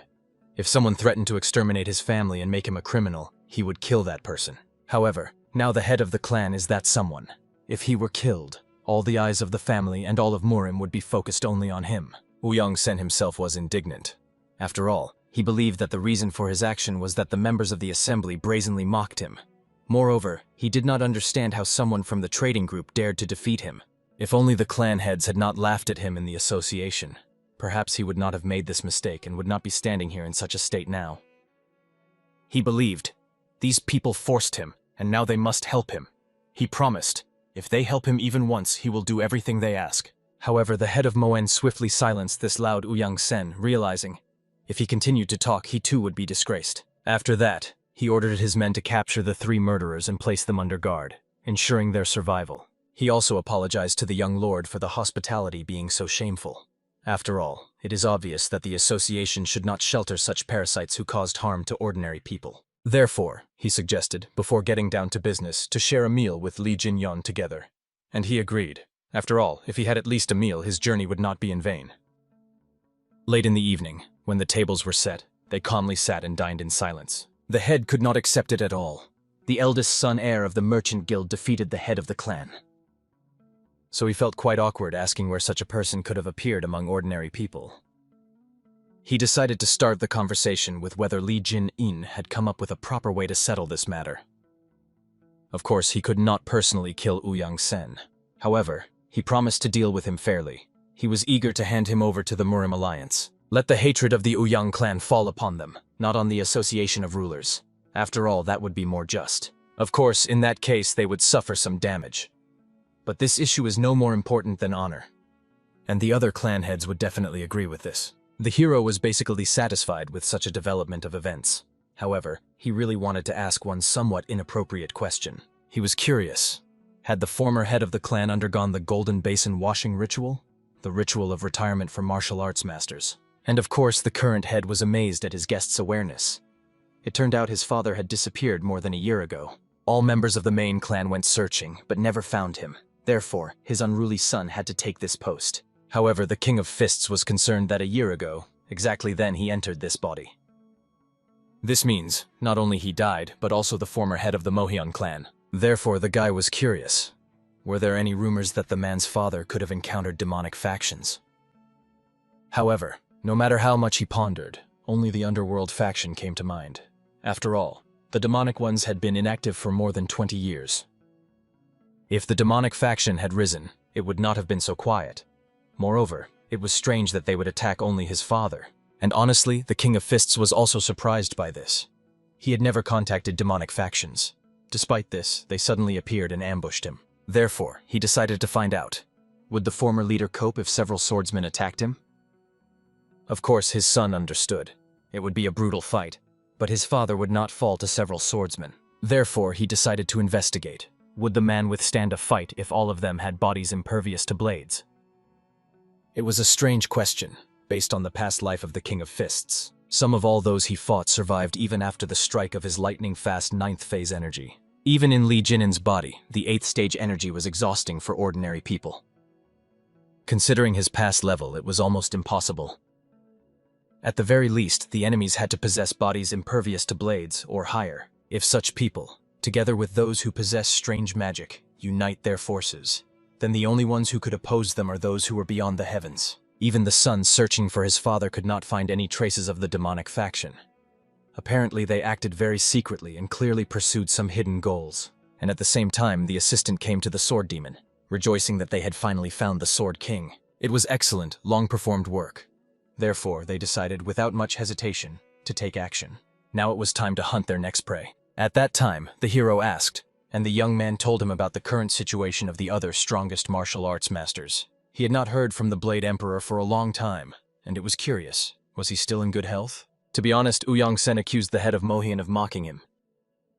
But to be precise, it was the Blade Emperor who laughed loudly. The others just awkwardly glanced at each other, as the atmosphere was quite tense. In principle, then the hero understood why the clan leader felt out of place. As for the Blade Emperor, he never stooped to pay attention to such insignificant things. This majestic master invariably ignored everyone he disliked. As for the Sword God, the legendary warrior retired into seclusion about half a year ago. However, the young man could not comprehend what martial arts someone who had already reached heavenly heights of mastery could desire to improve. The Imperial Sword, in turn, led the life of a wanderer without a permanent abode, so tracking his whereabouts seemed an impossible task. Regarding the last of the great masters, no news has come from him. The Sword King has half withdrawn from worldly affairs and now dedicates himself to training his followers. As for the latter, the speech naturally turned to the King of Fists. This warrior possessed such a fierce and furious temper that even the former head of Moan had to exert considerable effort to control him. No news came from him either, and most likely this wild master was either wandering across the Celestial Empire in search of worthy disciples or smashing some sects from the Shadow World to pieces. As was known, it was extremely difficult to establish friendly relations with such a person, so there simply were no contacts with him. Dan Vusan, of course, was extremely curious to learn more about the King of Fists. What exactly in the character of this legendary fighter prevented him from getting closer? It turned out that the celebrated warrior often beat younger disciples from orthodox sects for their arrogance. He punished the senior representatives of the demonic factions if they provoked his irritation, and mercilessly destroyed every encountered member of heretical sects. Even the young heirs of noble clans repeatedly received slaps from him. The head of the family, however, considered King of Fists an honest and principled man. He invariably kept his word, and without the slightest hesitation challenged even senior masters to a duel. The patriarch got the impression that this legendary warrior was the embodiment of the fighting spirit itself. Judging by the father's stories, it became clear that Dan Vusan led a rather solitary existence. The hero himself, however, realized that Dan Vusan's life was not as joyless and empty as it might have seemed from the outside. But catching his mistake and taking advantage of the fact that the young man did not hear the last words, he hastily changed the conversation to another topic. After that, when the rain began to fall from the sky, the head decided to return to the trading caravan. But unexpectedly, the patriarch suggested that Li Jin-en, if he had no urgent matters, personally visit the Murim Alliance. As a result, the next morning at the estate, the young man met again with the head of the family. The patriarch warned, if the hero gives testimony directly before the Murim Alliance, they will be able to direct the case in the necessary direction. Just then, the delegation of the Moheon clan was returning from a mission nearby, so it was more convenient for Li Jin-en to set out with them. The head introduced one of the members of the Murim Alliance to the young master. The warrior with a scar on his face nodded respectfully, introducing himself to the young heir. After that, the patriarch explained that they would accompany Uyang-san, but these two could go first, using their rapid movement techniques. However, before leaving the estate, Li Jin-en asked the head to look after the trading guild. The patriarch, however, assured there was nothing to worry about, since the fighters of their clan should have already arrived to protect the caravan. Of course, Li Jin-en felt deep gratitude for the help rendered, promising that he would not forget the kindness of the patriarch of the Moheon clan. The young man also reported that the assassins who came on the mission belonged to an organization called the Golden and Silver Assassins. He expressed a desire for the Association of Rulers to investigate their activities. If they find the headquarters of these mercenaries, the hero will help deal with them. After that, Li Jin-yun, turning around, began to leave. However, he stopped and admitted. Initially, Heading here, he was ready for an open confrontation with the clan. But since the patriarch showed such wisdom, they were able to agree on everything with a light heart.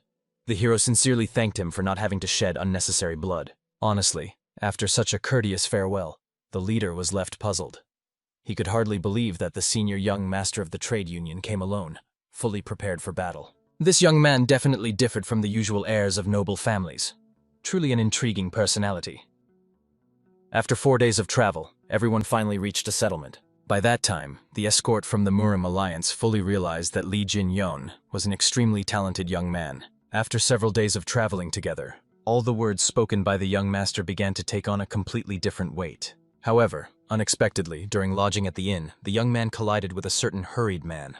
The warrior noticed a suspiciously familiar scar on his face. This scar exactly matched the descriptions of one of the wanted criminals of the Murim alliance.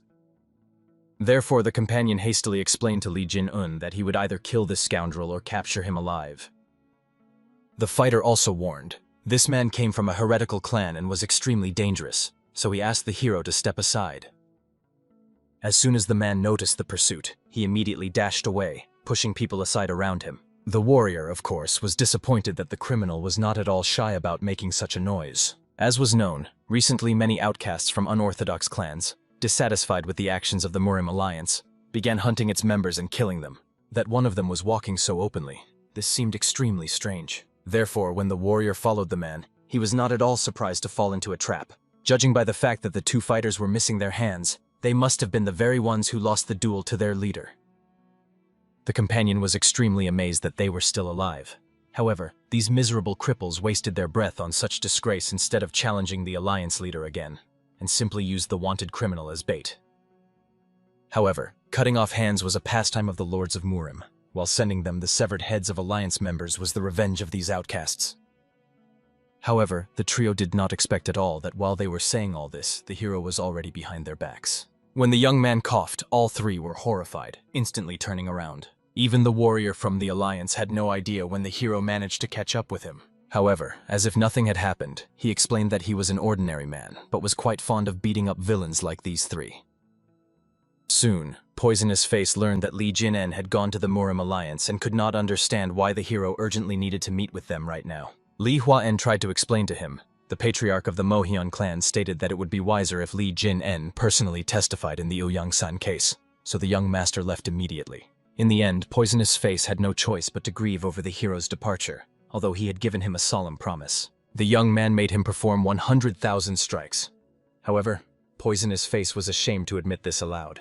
Eventually, he reminded himself. He promised to pile up a heap of manure in front of the main entrance if he did not tell him the next stage of training.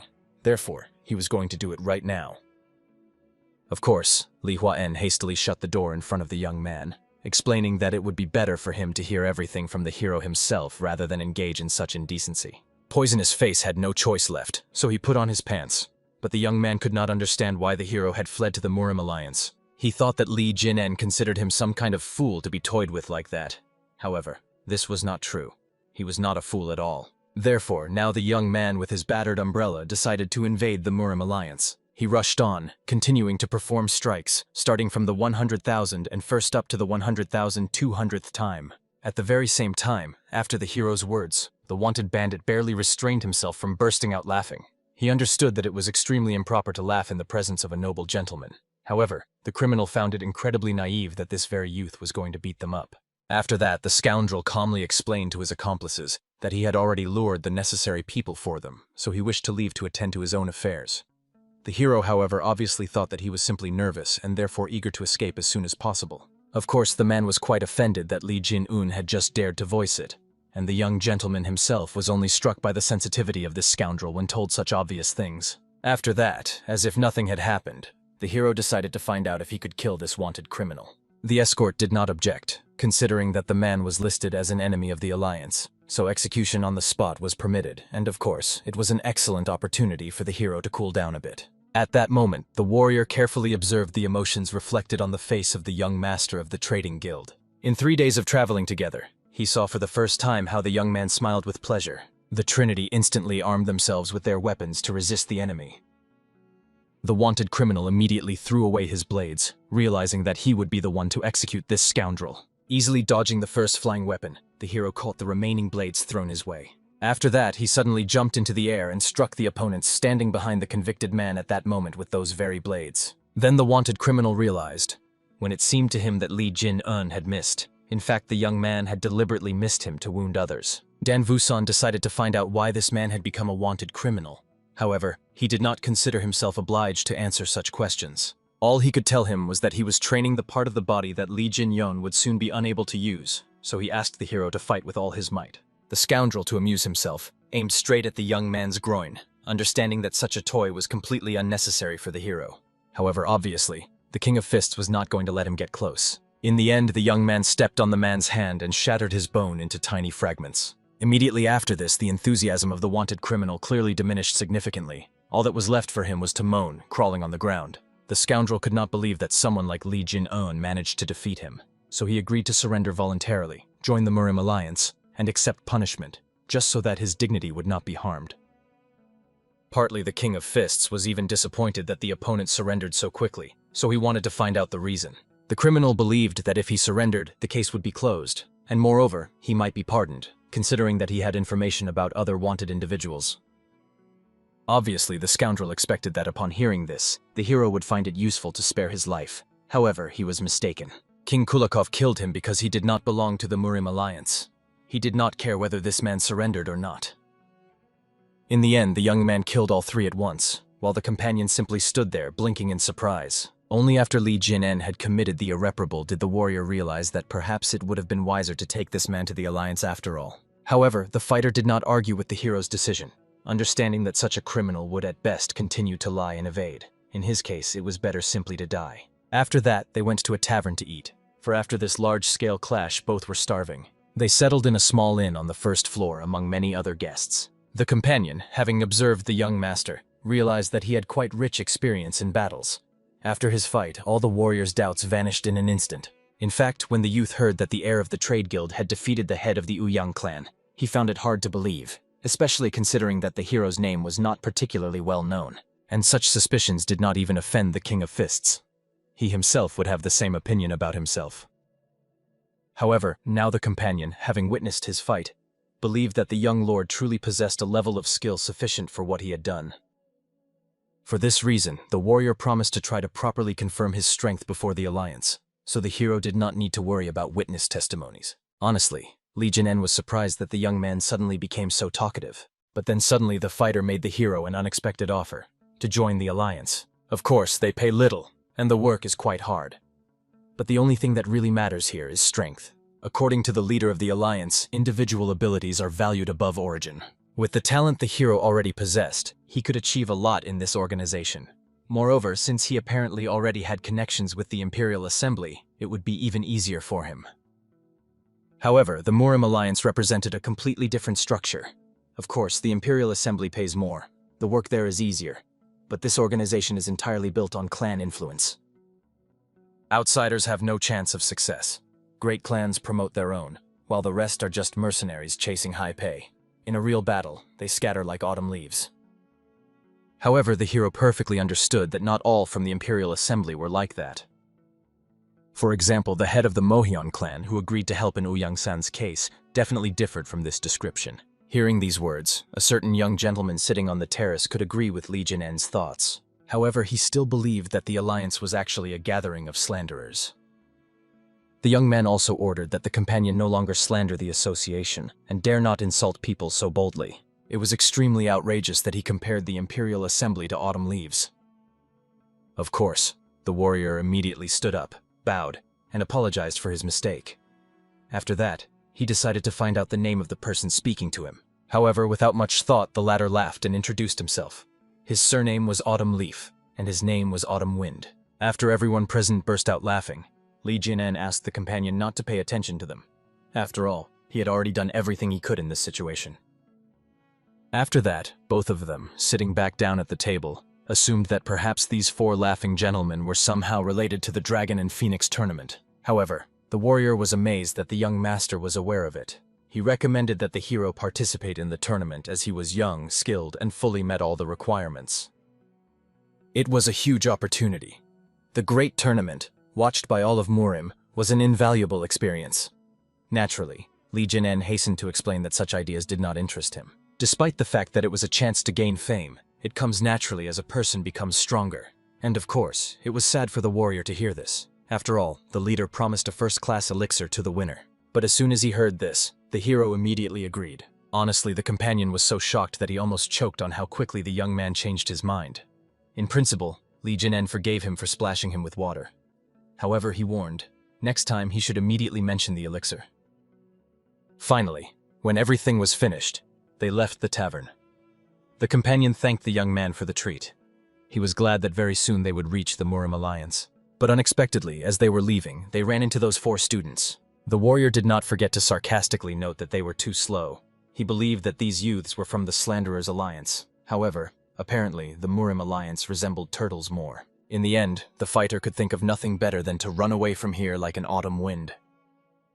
And the hero supported his idea, so they immediately dashed forward, overtaking those 2 and showering them with dirt from their feet. Of course, the gentlemen were horrified by the audacity of these hooligans. They deliberately raised this dusty whirlwind right in their faces. However, the young man just laughed. He asked his friends to return together with the escorts while he demonstrated to these 2 what true art of movement is. Naturally, everyone immediately began to root for him, wishing that he would put these insolent ones in their place. Soon the trio reached a rocky cliff rising ahead. The hero easily jumped over it, as if literally stepping on air. Thus he reached the palace walls. Honestly, the escort was extremely worried. Not only was Li Jinen faster than him, but the pursuing young man was also incredibly quick. In the end, the warrior had no choice but to rush forward with all his might, for he could not allow someone like a member of the Imperial Assembly to prevail. Finally, he landed on the ground and, out of breath, demanded that Li Jinen admit who had won. After all, the fighter was sure he had pulled slightly ahead. The hero was indignant. This young man was so obsessed with the competition. However, at that moment, a stately man appeared behind the 2. He was insanely curious why the young man was arguing so passionately. Undoubtedly, among them, the young master Li Jinen was the winner. Obviously, everyone immediately bowed to greet the alliance leader, and he praised his assistant for the completed task, after which he introduced himself to the heir of the trading union. The leader of the alliance quickly realized the victorious young man was indeed the very lord from the trade guild. Honestly, the heir of the Hua clan could not have imagined that this was the very youth who defeated Patriarch Uyan. The hero himself, without making anyone wait, introduced himself. Of course, the alliance leader was pleased to meet such an outstanding young man, so he hastened to introduce himself in return. Then the man turned his attention to the guests who had arrived to participate in the Dragon and Phoenix tournament. In the end, the leader wished everyone good luck, and decided to escort Li Jinen and his companion to the main hall, where they were heading. Only at the last moment did the young man from the Hua clan call out to the hero by name. Bowing, he admitted that he would eagerly await their meeting at the Dragon and Phoenix tournament. And then, as if nothing had happened, he turned around and trudged back to his friends. The alliance leader did not forget to sarcastically note that the movement skill of his subordinate this time was at the very bottom. And of course, the warrior was embarrassed by these words, for he was sure that he had arrived at the same time as the Hua heir. However, that youth had come here for the tournament. Most likely, he was eager to conserve his strength while simultaneously testing his opponent's abilities. Although the fighter did not know exactly what had happened, his subordinate was rushing alongside him, unwilling to lose. Of course, the embarrassed warrior decided to find out if the young lord had suspected this. The hero nodded hastily. He had not admitted it before, as he did not want to unsettle the youth. However, the companion was extremely offended that the heir Hua used such tricks over trifles, and the hero asked the young man not to be sad. Anyone who intends to participate in a combat tournament must hide all their true power. This was a natural approach. Finally, during such a conversation, they reached the center of the Murim Alliance, to its main hall. Everyone immediately bowed to greet the leader. However, he hastily showed that he did not need greetings. He asked that all those present leave, and that the young gentleman from the trading association remain. The man also promised everyone that he would make a decision regarding Ouyang-san after personally witnessing the combat abilities of the young master Li Jin-un. In the end, after these words, they were left alone with the head of the alliance, and the elder, as if nothing had happened, asked the young man to come closer to him. Honestly, the hero felt awkward, for quite some time had passed since they stood so close to each other. The young man knew this person well. The head of the Murim Alliance is second after the 3 gods and one of the saints. He was the one who led the righteous sects in the final battle against the demonic factions, known as the Battle of the 5 Tombs. He was the one who personally led the 3 gods and the saint to the front line. This man is truly worthy of respect. When the young man pondered this, he had an unusually stern expression on his face. The Alliance leader admitted to Li Jin-un that he often met young men like him, but he preferred those who behaved according to their age. He felt more at ease with them. Therefore, the hero immediately dropped his affected seriousness and showed some awkwardness. But the elder only liked this. Truly, the young man looked much better when he smiled. After that, the man directly decided to find out whether the young man was by any chance the successor of the King of Fists. And he was also curious about how many techniques he had already managed to learn from his mentor. Of course, Dan Vuson was stunned. How did the old man even know about this? From his facial expression, the man had clearly figured everything out. The leader quickly explained. The young man clearly used fist-fighting techniques and also controlled lightning energy. In the history of Murim, the main clans and sects working with lightning energy were the Namjin clan, the Baekli clan, and Simyeon, and of course the Enlightenment sect. Simyeon belonged to the clan of swordsmen. Namjin practiced Taoist arts. Baekli surrendered after many failures. Only the sect of Enlightenment remained. This is the sect of the King of Fists. Although calling it a sect is strange since it adhered to the principle of succession from one disciple to another. In the end, as expected, the Alliance leader was insightful and infallible. There was no point in hiding, so Dan Vuson introduced himself as the successor of the King of Fists. The man was extremely happy, understanding that fate had brought him together with this young man. Those who master the lightning martial arts inevitably acquire a commanding nature and gaze, energy, voice, even character begin to resemble the lightning itself. That is why the elder had no particularly warm memories associated with the King of Fists. He lived like a solitary lightning bolt, capable of tearing the heavens apart. It is extremely difficult to befriend such a person. In the end, the Alliance leader decided to find out from the young man how his mentor was doing, for no one had heard about him for a long time. However, the hero explained that his teacher was in many ways similar to the former patriarch of the Moen clan. He had disappeared, and there was no contact with him. Honestly, the elder was amazed. Although the King of Fists rarely sent messages, he never completely disappeared. Therefore, Dan Wusun had to admit that the connection with him was truly severed, and possibly forever. Thus, the leader had no choice but to worry about ensuring that this news reached the 3 gods and 1 saint. For the martial arts masters of Murim were disappearing one after another. Hence, the Alliance leader had only one guess. The demonic faction was beginning to stir again. Naturally, if these enemies who had been missing for many years reappeared, they would have to fight again, as they did last time. However, the young man, according to the leader, probably had no idea what had happened, as it was before his birth. The matter concerned the very battle of the 5 tombs. But in reality, after that, there was another duel. The 3 gods and 1 saint fought against a single grandmaster of the demonic faction. Honestly, it was difficult to describe the power of that man, but hardly anyone living on Earth could comprehend the despair they felt then. Every time the Alliance leader heard that the God of the Sword was still training, it reminded him of those days. Although this very battle decided the outcome of the Great War between the righteous and demonic forces, 3 gods and 1 saint fought against a single man. This is a secret story that the leader sometimes shared with the members of the Alliance. This is the reason why they had to become stronger. If that great master had descendants, they would surely be about the same age as the hero now. Therefore, the elder, grabbing Li Jin-en by the hand, asked him to become stronger. Overwhelmingly strong, possibly even selfishly and mercilessly strong. And then with a smile, as if nothing had happened, he asked not to worry about Ouyang-san. Since the young man is the successor of the King of Fists, there was no reason to doubt his words. Ouyang will be imprisoned in the dungeon. The decision about him has already been made. Moreover, the man heard that the hero also wishes to participate in the battle of the dragon and the phoenix. Therefore, he sent the youth to rest. In the end, the young man wandered the street for a long time, reflecting on everything that had happened. Ultimately, he could not shake the thought of that grandmaster who fought alone against 3 gods and 1 saint. Even the Alliance leader did not know the name of this man, for the leaders of the demonic factions did not bear names. Therefore, the only question troubling the hero was whether that man really died. All the elder could report was that they cut him down again and again, then burned him, collected the ashes, and scattered them over the mountains. However, if such a disaster happens in the future, the leader will ensure that either this enemy himself or his descendants perish, leaving not even ashes behind. Honestly, when the young man was leaving, the image of the Alliance leader, left alone in the vast hall, was forever imprinted in his memory.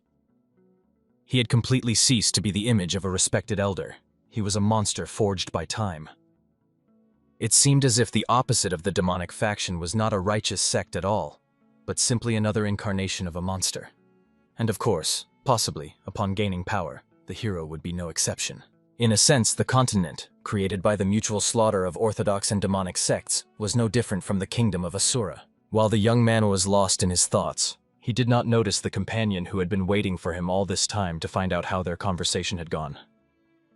Moreover, the warrior explained that he had warned everyone that the hero might feel uncomfortable being inside the alliance. Therefore, they prepared accommodation for him outside, and the young man came to escort him. Having reached the place where the young man could spend the night, the fighter also asked that a separate room be allocated for him. Therefore, he decided to check the conditions. However, when they entered inside, they saw that there was already a person in the room whom the companion did not even know. Of course, it was Chun Myunho, who was fuming, waiting for the hero in this damn huge and luxurious place. The young man reminded his so-called teacher that he had not slept all night trying to get here. Of course, King of Fists was curious how he had even found this place. However, the young man went around all the inns and asked if a room was rented under the hero's name, which was quite easy. After that, he showed the mentor the umbrella with scratches, which indicated that he had practiced the strikes properly. So now all that remained was for the hero to keep his promise. After all, he had already crossed mountains on horseback and sailed seas on ships to arrive all the way here. The young man was literally boiling with anger, not understanding why Li Jin-un kept looking at him as if he had water in his mouth, so he demanded that he tell him the next step. The surrendered hero decided to ask the escort if there was any suitable place nearby for training. Fortunately, the warrior knew such things. Therefore, by morning, they found themselves near beautiful mountains surrounded by waterfalls. It was a secluded place, ideal for practicing martial arts, so people from the Murim Alliance often used this place. Of course, Li Jin-un thanked the young man for pointing out this place to him, and the warrior decided to take his leave and go about his business. Only at the end did he introduce himself to the young gentleman, giving his name and nickname, Poisonous Fox. As soon as the companion walked away, Chun Myunho decided to find out why Dan Woo-san kept training, since he was already powerful enough and even knew how to use lightning.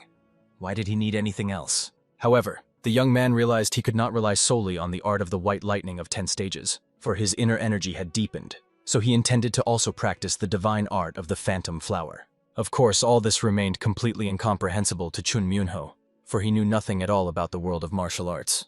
Therefore, the hero did not explain anything to him, what extremely offended the Poisonous Fox himself, for he believed that Dan Woo-san looked down on him. Watching him rage, all that was left for Li Jin-un was to sigh heavily. He promised that he would explain everything to him now, however, only once, so the young man had to listen very carefully. The art of the white lightning of 10 stages, which the hero possessed, was focused on powerful offensive techniques. But one attack is not enough to defeat true martial arts masters. Fighters must also be able to exploit weaknesses and redirect the opponent's moves. The divine art of the phantom flower is a martial art that specializes precisely in such principles. Finally, the Poisonous Fox understood what the hero was talking about. He needed power to turn the opponent's technique against him. The highest secret of the divine art of the phantom flower is the technique called the phantom grasp. The technique allows moving certain objects without touching them, bending the trajectory of an enemy's weapon, or even snatching it straight from the enemy's hands. Of course, for a close combat fighter like the hero, this martial art was simply necessary. And he demonstrated it. He pulled a twig toward himself that had just fallen near Chun Myungho's head.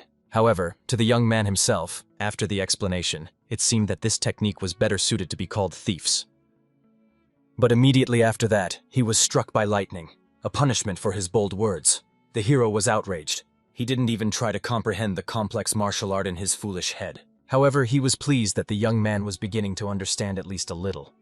Apparently, those 100,000 strikes he performed were not in vain after all. However, Poisonous Fox still had not reached his true goal. All he noticed was that his hands had become a little thicker. Therefore, it seemed to him that the hero should have been given something useful from the very beginning, something that could develop him much more. At the same time, Dan Woo-san held an umbrella in his hands, which symbolized the chance he gave to Chun Myunho by believing in his potential. However, not everyone had the strength to take advantage of this chance.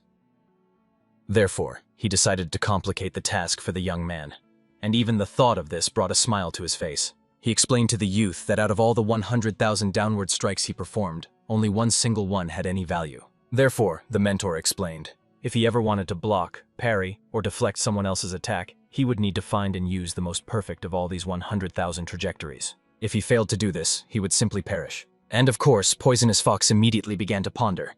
What was the most effective strike among the 100,000? What is the most precise chopping movement, as well as the swiftest and sharpest stabs? Among these 100,000 strikes, he needed to extract these techniques, cleanse and sharpen them, and thus form a coherent sequence. This was what was called the basic form. Masters of martial arts from each sect studied, modified, and polished these sequences through endless repetitions until they achieved perfection, which they called the art of the sword. However, obviously, mastering the art of the sword was not the ultimate goal. Application in real combat is a completely different matter. Therefore, Poisonous Fox needed to gain real experience to develop his combat intuition, and watch his tongue, or else he would never manage to acquire it. Hearing all this, the young man finally began to understand why martial arts masters go crazy during their training. However, the hero explained, "For every madman there is someone even madder." Nevertheless, the mentor asked Poisonous Fox not to worry. The hero did not intend to teach him excessively complex techniques. However, the youth was troubled by these words, for he thirsted to become stronger. After all, as Li Jinen said, there are many fighters who trained in the techniques of great sects much more diligently than Poisonous Fox ever did. Therefore, he needed to become more powerful to catch up with them. Thus, Li Jinen had to explain to Chun Myunho, joining a famous sect, studying orthodox techniques, and training under the great master is not the main thing. Becoming stronger is a much deeper matter, because everything depends on a single person who lives his life more seriously than anyone else. Obviously, heeding the mentor's words, Poisonous Fox began to gradually comprehend everything. Suddenly, they noticed that the leader of the alliance had been watching them all this time. The escort immediately apologized, for he did not know that the leader wished to begin training. Therefore, he brought these two to this secluded place. However, the elder was glad to skip the training in order to enjoy this curious spectacle. At the same time, Li Jin-yoon explained to the young man, "If we talk about the greatest sword techniques in history, 9 out of 10 would name the 9 strikes of Doko." And even Poisonous Fox had heard of this when he was a child. He waved a stick and shouted the names of these techniques everywhere. However, Li Jin-un knew that there was one sword art that could surpass even this. It was the art of Jin, a man known for his obsession with swords. Of course, Chun Myunho had never heard his name, and that was because he did not belong to any sect. But if Poisonous Fox truly wished to master his art, he first needed to learn its history. Jin grew up in a traveling troupe of performers. From childhood, he studied the sword dance, that very seductive dance where the sword cut clothes off people. He danced alongside the older women who raised him. Obviously, many thoughts swirled in his head. For the boy who had practiced the sword dance for more than 10 years, did everything just to avoid touching those around him. He was a man who trained with the sword solely to avoid hurting anyone. When this man finally learned to wield a sword meant for killing, his enlightenment flashed in an instant. That is how he surpassed even the 9 strikes of Doko and created the greatest sword art in the entire country. Honestly, the story was incredibly beautiful. However, Li Jin-yoon explained, it was not the sword dance itself that made this swordsman so skillful. The greatness of swordsmanship or the prestige of the great sect, neither mattered. The only important thing was that he lived sincerely all these 10 years, dedicating himself to the sword dance. That's all. So how powerful the Poisonous Fox will become, it only depends on how he decides to live his life. Whether he will be an ordinary king of thieves or the Poisonous Fox, he needed to make his choice. In the end, having heard all this, the young man once again handed the hero his umbrella so that he could demonstrate the next technique. And the fox swore to Li Jin-un that he would never regret the path he had chosen for himself. In the end, after these words, the hero took the umbrella and immediately showed him a couple of techniques. Fortunately, the youth remembered everything the first time and immediately proudly swore that this time he would perform not 100,000 swings, but a whole million. The leader of the alliance was extremely impressed by the fact that the young man had just demonstrated the 3 swords technique. He could not even remember when he last had the opportunity to calmly observe someone's training like this. Obviously, after so many long years of the Murim Alliance's existence, all his friends began to disappear one by one, and almost all his subordinates had long since left. Today's performance truly brought the old man much pleasure. Therefore, he decided to prepare a worthy reciprocal gift for the hero. After that, the two continued training the whole night until Li Jin-yoon noticed the first signs of progress in himself. Honestly, the Poisonous Fox was amazed at how quickly the young man achieved mastery in using telekinesis. After a couple of days when it started to rain, the leader of the alliance appeared and called the hero to talk in private. Honestly, he admitted that he had been watching the young man's training, and he had to acknowledge, he was truly extremely diligent. Chun Myunho felt awkward seeing the Murim Alliance leader so close, and he had no idea how Li Jin-yoon knew this elder. But the young man also quickly bowed to greet the leader of the alliance. However, the man immediately noticed the scar on the young man, which stretched from the cheek and looked like a sword wound. However, this injury was caused by a dagger. Obviously, the elder thought that perhaps he earned this scar during a fight or during training. However, Chun Myunho, though shyly, admitted that he used to run a gambling den and got into a fight with a guy who didn't want to pay his debt, and that guy stabbed his cheek with a dagger. Of course, he felt awkward talking about this to the Murim Alliance leader himself, but he couldn't hide it either. Of course, he could have lied that he was injured in a fight or training or something more decent, but now he made himself look like a complete idiot. However, the elder just laughed, explaining to the young man that he also has a scar that hasn't healed for a long time. The man's father used to own a brewery. He supplied drinks to taverns and sometimes transported the cargo himself. One day, the son saw how drunks were beating him in that very tavern. Of course, at that time he still did not know how to wield a sword as he does now. All he could do was grab a stick and start swinging it blindly. The drunks were not strong men at all. None of them died. The boy simply knocked them to the floor. His father, with a shocked expression on his face, approached his son and tried to stop the bleeding from his hand. And the boy himself at that moment did not even notice that he was bleeding. Then the man took him on his back and ran. By that time, the father had not carried him in his arms for a long time. Moreover, the boy saw that his father's sleeve was also torn and soaked with blood. It was the first time the elder encountered a real fight. Perhaps that is why the scar never disappeared. For, as is known, everyone who comes into the world of martial arts brings their own story with them. The leader also noticed the umbrella with which Poisonous Fox trained and realized that it was his weapon. However, the young man calmly explained that he had borrowed this umbrella from Li Jin-en for training. Therefore, since the rain had passed, the alliance leader suggested to the young man to take his umbrella so that he could continue training. However, this umbrella turned out to be very heavy. It was practically unliftable. It was forged from black iron. It was a gift from one of the clans of the Murim Alliance. Its ribs and shaft were forged from black iron. Thanks to its weight and strength, it was excellent as a weapon. Moreover, no matter how much the young man swung it, it would not break. Therefore, the elder suggested training together with him. Of course, Poisonous Fox did not understand why he deserved such an umbrella from the alliance leader. However, it was enough for the man that Chun Myunho seemed to regret having lived such a shameful life. If he could correct the mistakes of yesterday and live righteously today, he was already a worthy person. Therefore, the elder did not want him to reproach himself for the past. After that, as if nothing had happened, he decided to leave, not to embarrass the youth with his elderly talks. However, at the end, he confessed to the hero that he was eagerly looking forward to meeting him at the Dragon and Phoenix tournament. As he left, he only asked that the young men continue their training. It did not matter whether they were swinging their fists or the umbrella. The main thing was that they remained on the side of the Orthodox faction. After the elder left, the hero realized that it was already time for lunch. However, Poisonous Fox asked that Li Jinyon go first, as he wished to train a little more. It was clear. The young man was extremely proud that the leader of the alliance himself had given him a weapon. Li Jin-un could not discern the emotions on his face, so he could not understand whether he was laughing or crying. In the end, several more days passed, and there was only one day left until the Dragon and Phoenix tournament. After the evening, the hero could not sleep because he heard loud voices outside. The conversation was about the festival the day before. On the stage, the herald was saying that there were an extremely large number of participants in the Dragon and Phoenix tournament. Many of them were exhausted even before it began, just waiting for the qualifying rounds. That was exactly why they held the festival the day before. At the festival, ordinary people could challenge anyone they had long dreamed of fighting. And most importantly, if tonight they realized they were not yet ready, they could skip the tournament tomorrow, because no one wanted to watch weaklings dragging the competition until sunset. However, suddenly this crowd's attention turned to Chun Myunho, the young man who had previously boasted about his weapon. Therefore, they were eager to see his umbrella and skills. Of course, the young man immediately tried to justify himself, because it was those scoundrels who first started bothering him along with their weapons. The others simply laughed because they could not believe that this young man truly fought with an umbrella. Therefore, they were extremely curious to find out what his umbrella was capable of. In the end, Poisonous Fox loudly reminded everyone that the Murim Alliance did not forbid umbrellas as a type of weapon.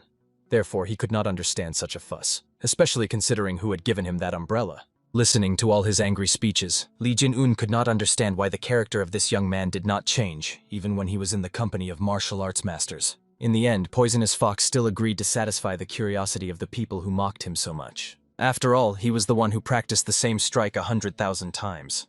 And not long ago he learned chopping and stabbing strikes from his mentor. Of course, everyone perfectly understood that this was literally basic training for children. Therefore, they did not expect anything special from the fight with him until this young man grew up enough. However, unexpectedly, one man from the crowd realized the young man was learning the three swords technique. Surely his master was impressive. Initially, the young man did not intend to intervene. He just wanted to watch. However, watching such a fool as Chun Myunho disgrace the Dragon and Phoenix tournament was unbearable. Of course, Poisonous Fox explained. He did not care about this tournament. However, he never refused to fight. Therefore, he suggested the young man attack, after which the young man immediately rushed at the man, reminding the rules, whoever strikes first wins. Honestly, even the opponent was amazed at how quick his enemy was. However, the young man still did not strike. He had previously struck with a longer umbrella, so he still could not get used to the fact that this umbrella was shorter than before. But the opponent only laughed at Chun Myunho, who could not even handle his own weapon. Therefore, he wanted to switch to a counterattack. However, to the shock of everyone else, Poisonous Fox simply decided to flee until he had sufficiently honed all his techniques. In the end, they simply started running in circles around the arena. Chun Myunho was repeatedly provoked, and eventually someone managed to strike his legs, causing him to roll across the arena. And the opponent only made the Poisonous Fox realize he couldn't run forever on such a short stage. Of course, the way he ran like a rat was quite amusing. However, now it was better for him to get up to see what true martial arts were. Immediately after that, he rushed forward and attacked with the blunt tip of his blade aiming at the young man's chest. However, fortunately, the latter managed to catch the hand at the last moment, preventing his ribs from breaking. After that, he started swinging his umbrella, hoping that at least from that distance he could reach his enemy. But the umbrella turned out to be still too short, and the opponent was too far away. The opponent only mocked the young man who claimed to have perfectly mastered horizontal strikes. He was even ready to argue that his lunges were no better than this disgrace. Therefore, he decided to demonstrate how these strikes should really be performed. When the whole crowd saw how Chun Myunho was being beaten, they immediately lamented. Where had the young man's confidence gone? In the end, the final blow landed on him with a kick straight to the head, causing him to start losing consciousness. And when he saw the hero in the crowd, he felt an unprecedented humiliation because, it turned out, Dan Vusen had seen his humiliating failure all along. However, suddenly he remembered the words of the head of the Murim Alliance about whether he regretted living such a sinful life all his life. For this reason, he forced himself to stay on his feet. The opponent was amazed that this madman still could barely stand on his feet, yet was so warlike. Therefore, he decided to end him here and now, and attacked with the tip of his blade. At the same time, the young man deeply regretted how he had lived before.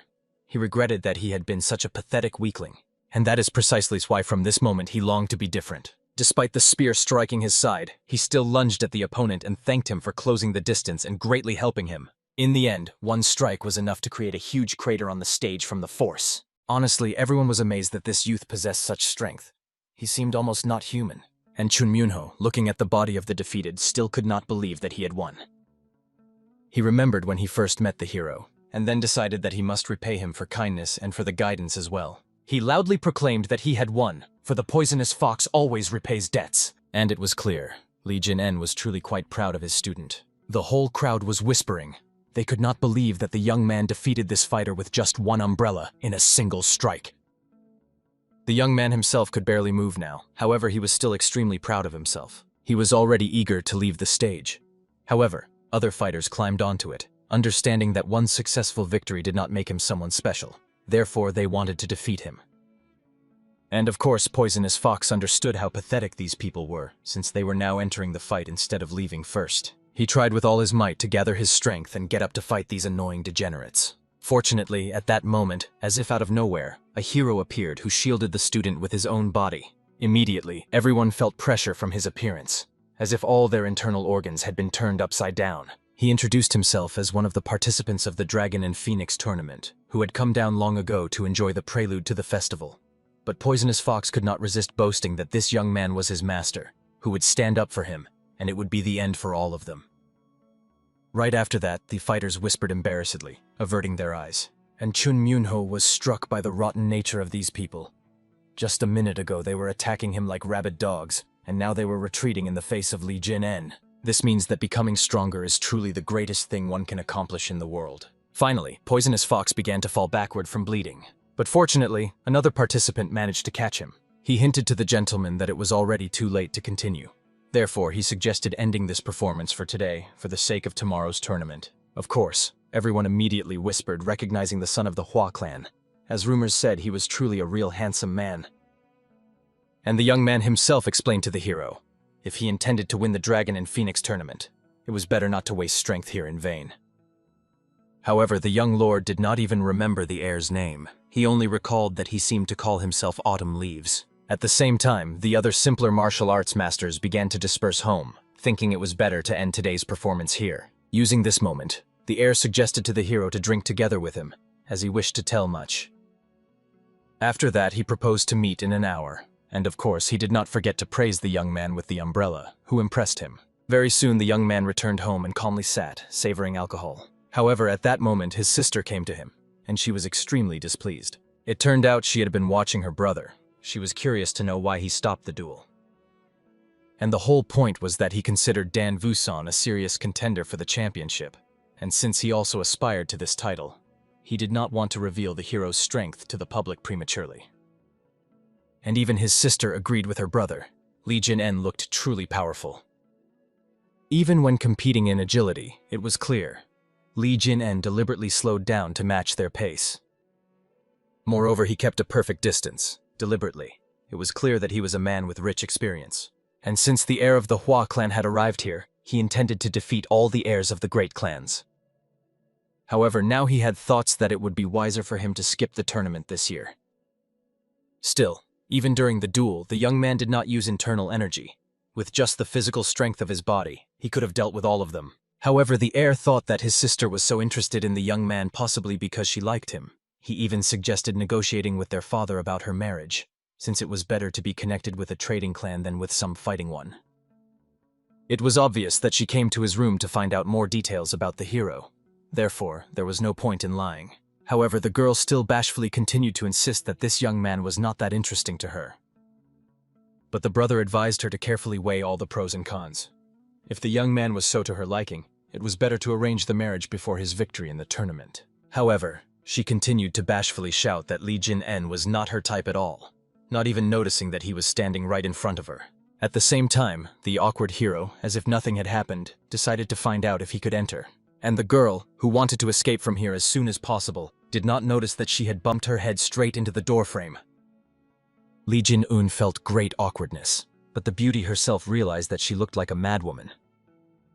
At the same time, to lighten the mood a little, the heir, as if nothing had happened, greeted his guest. He explained that his younger sister sometimes behaved foolishly. Despite this, she was one of the main contenders for victory in the Dragon and Phoenix tournament. As a result, after this, the awkwardness somewhat dissipated, so the girl introduced herself to the hero and in response heard his name.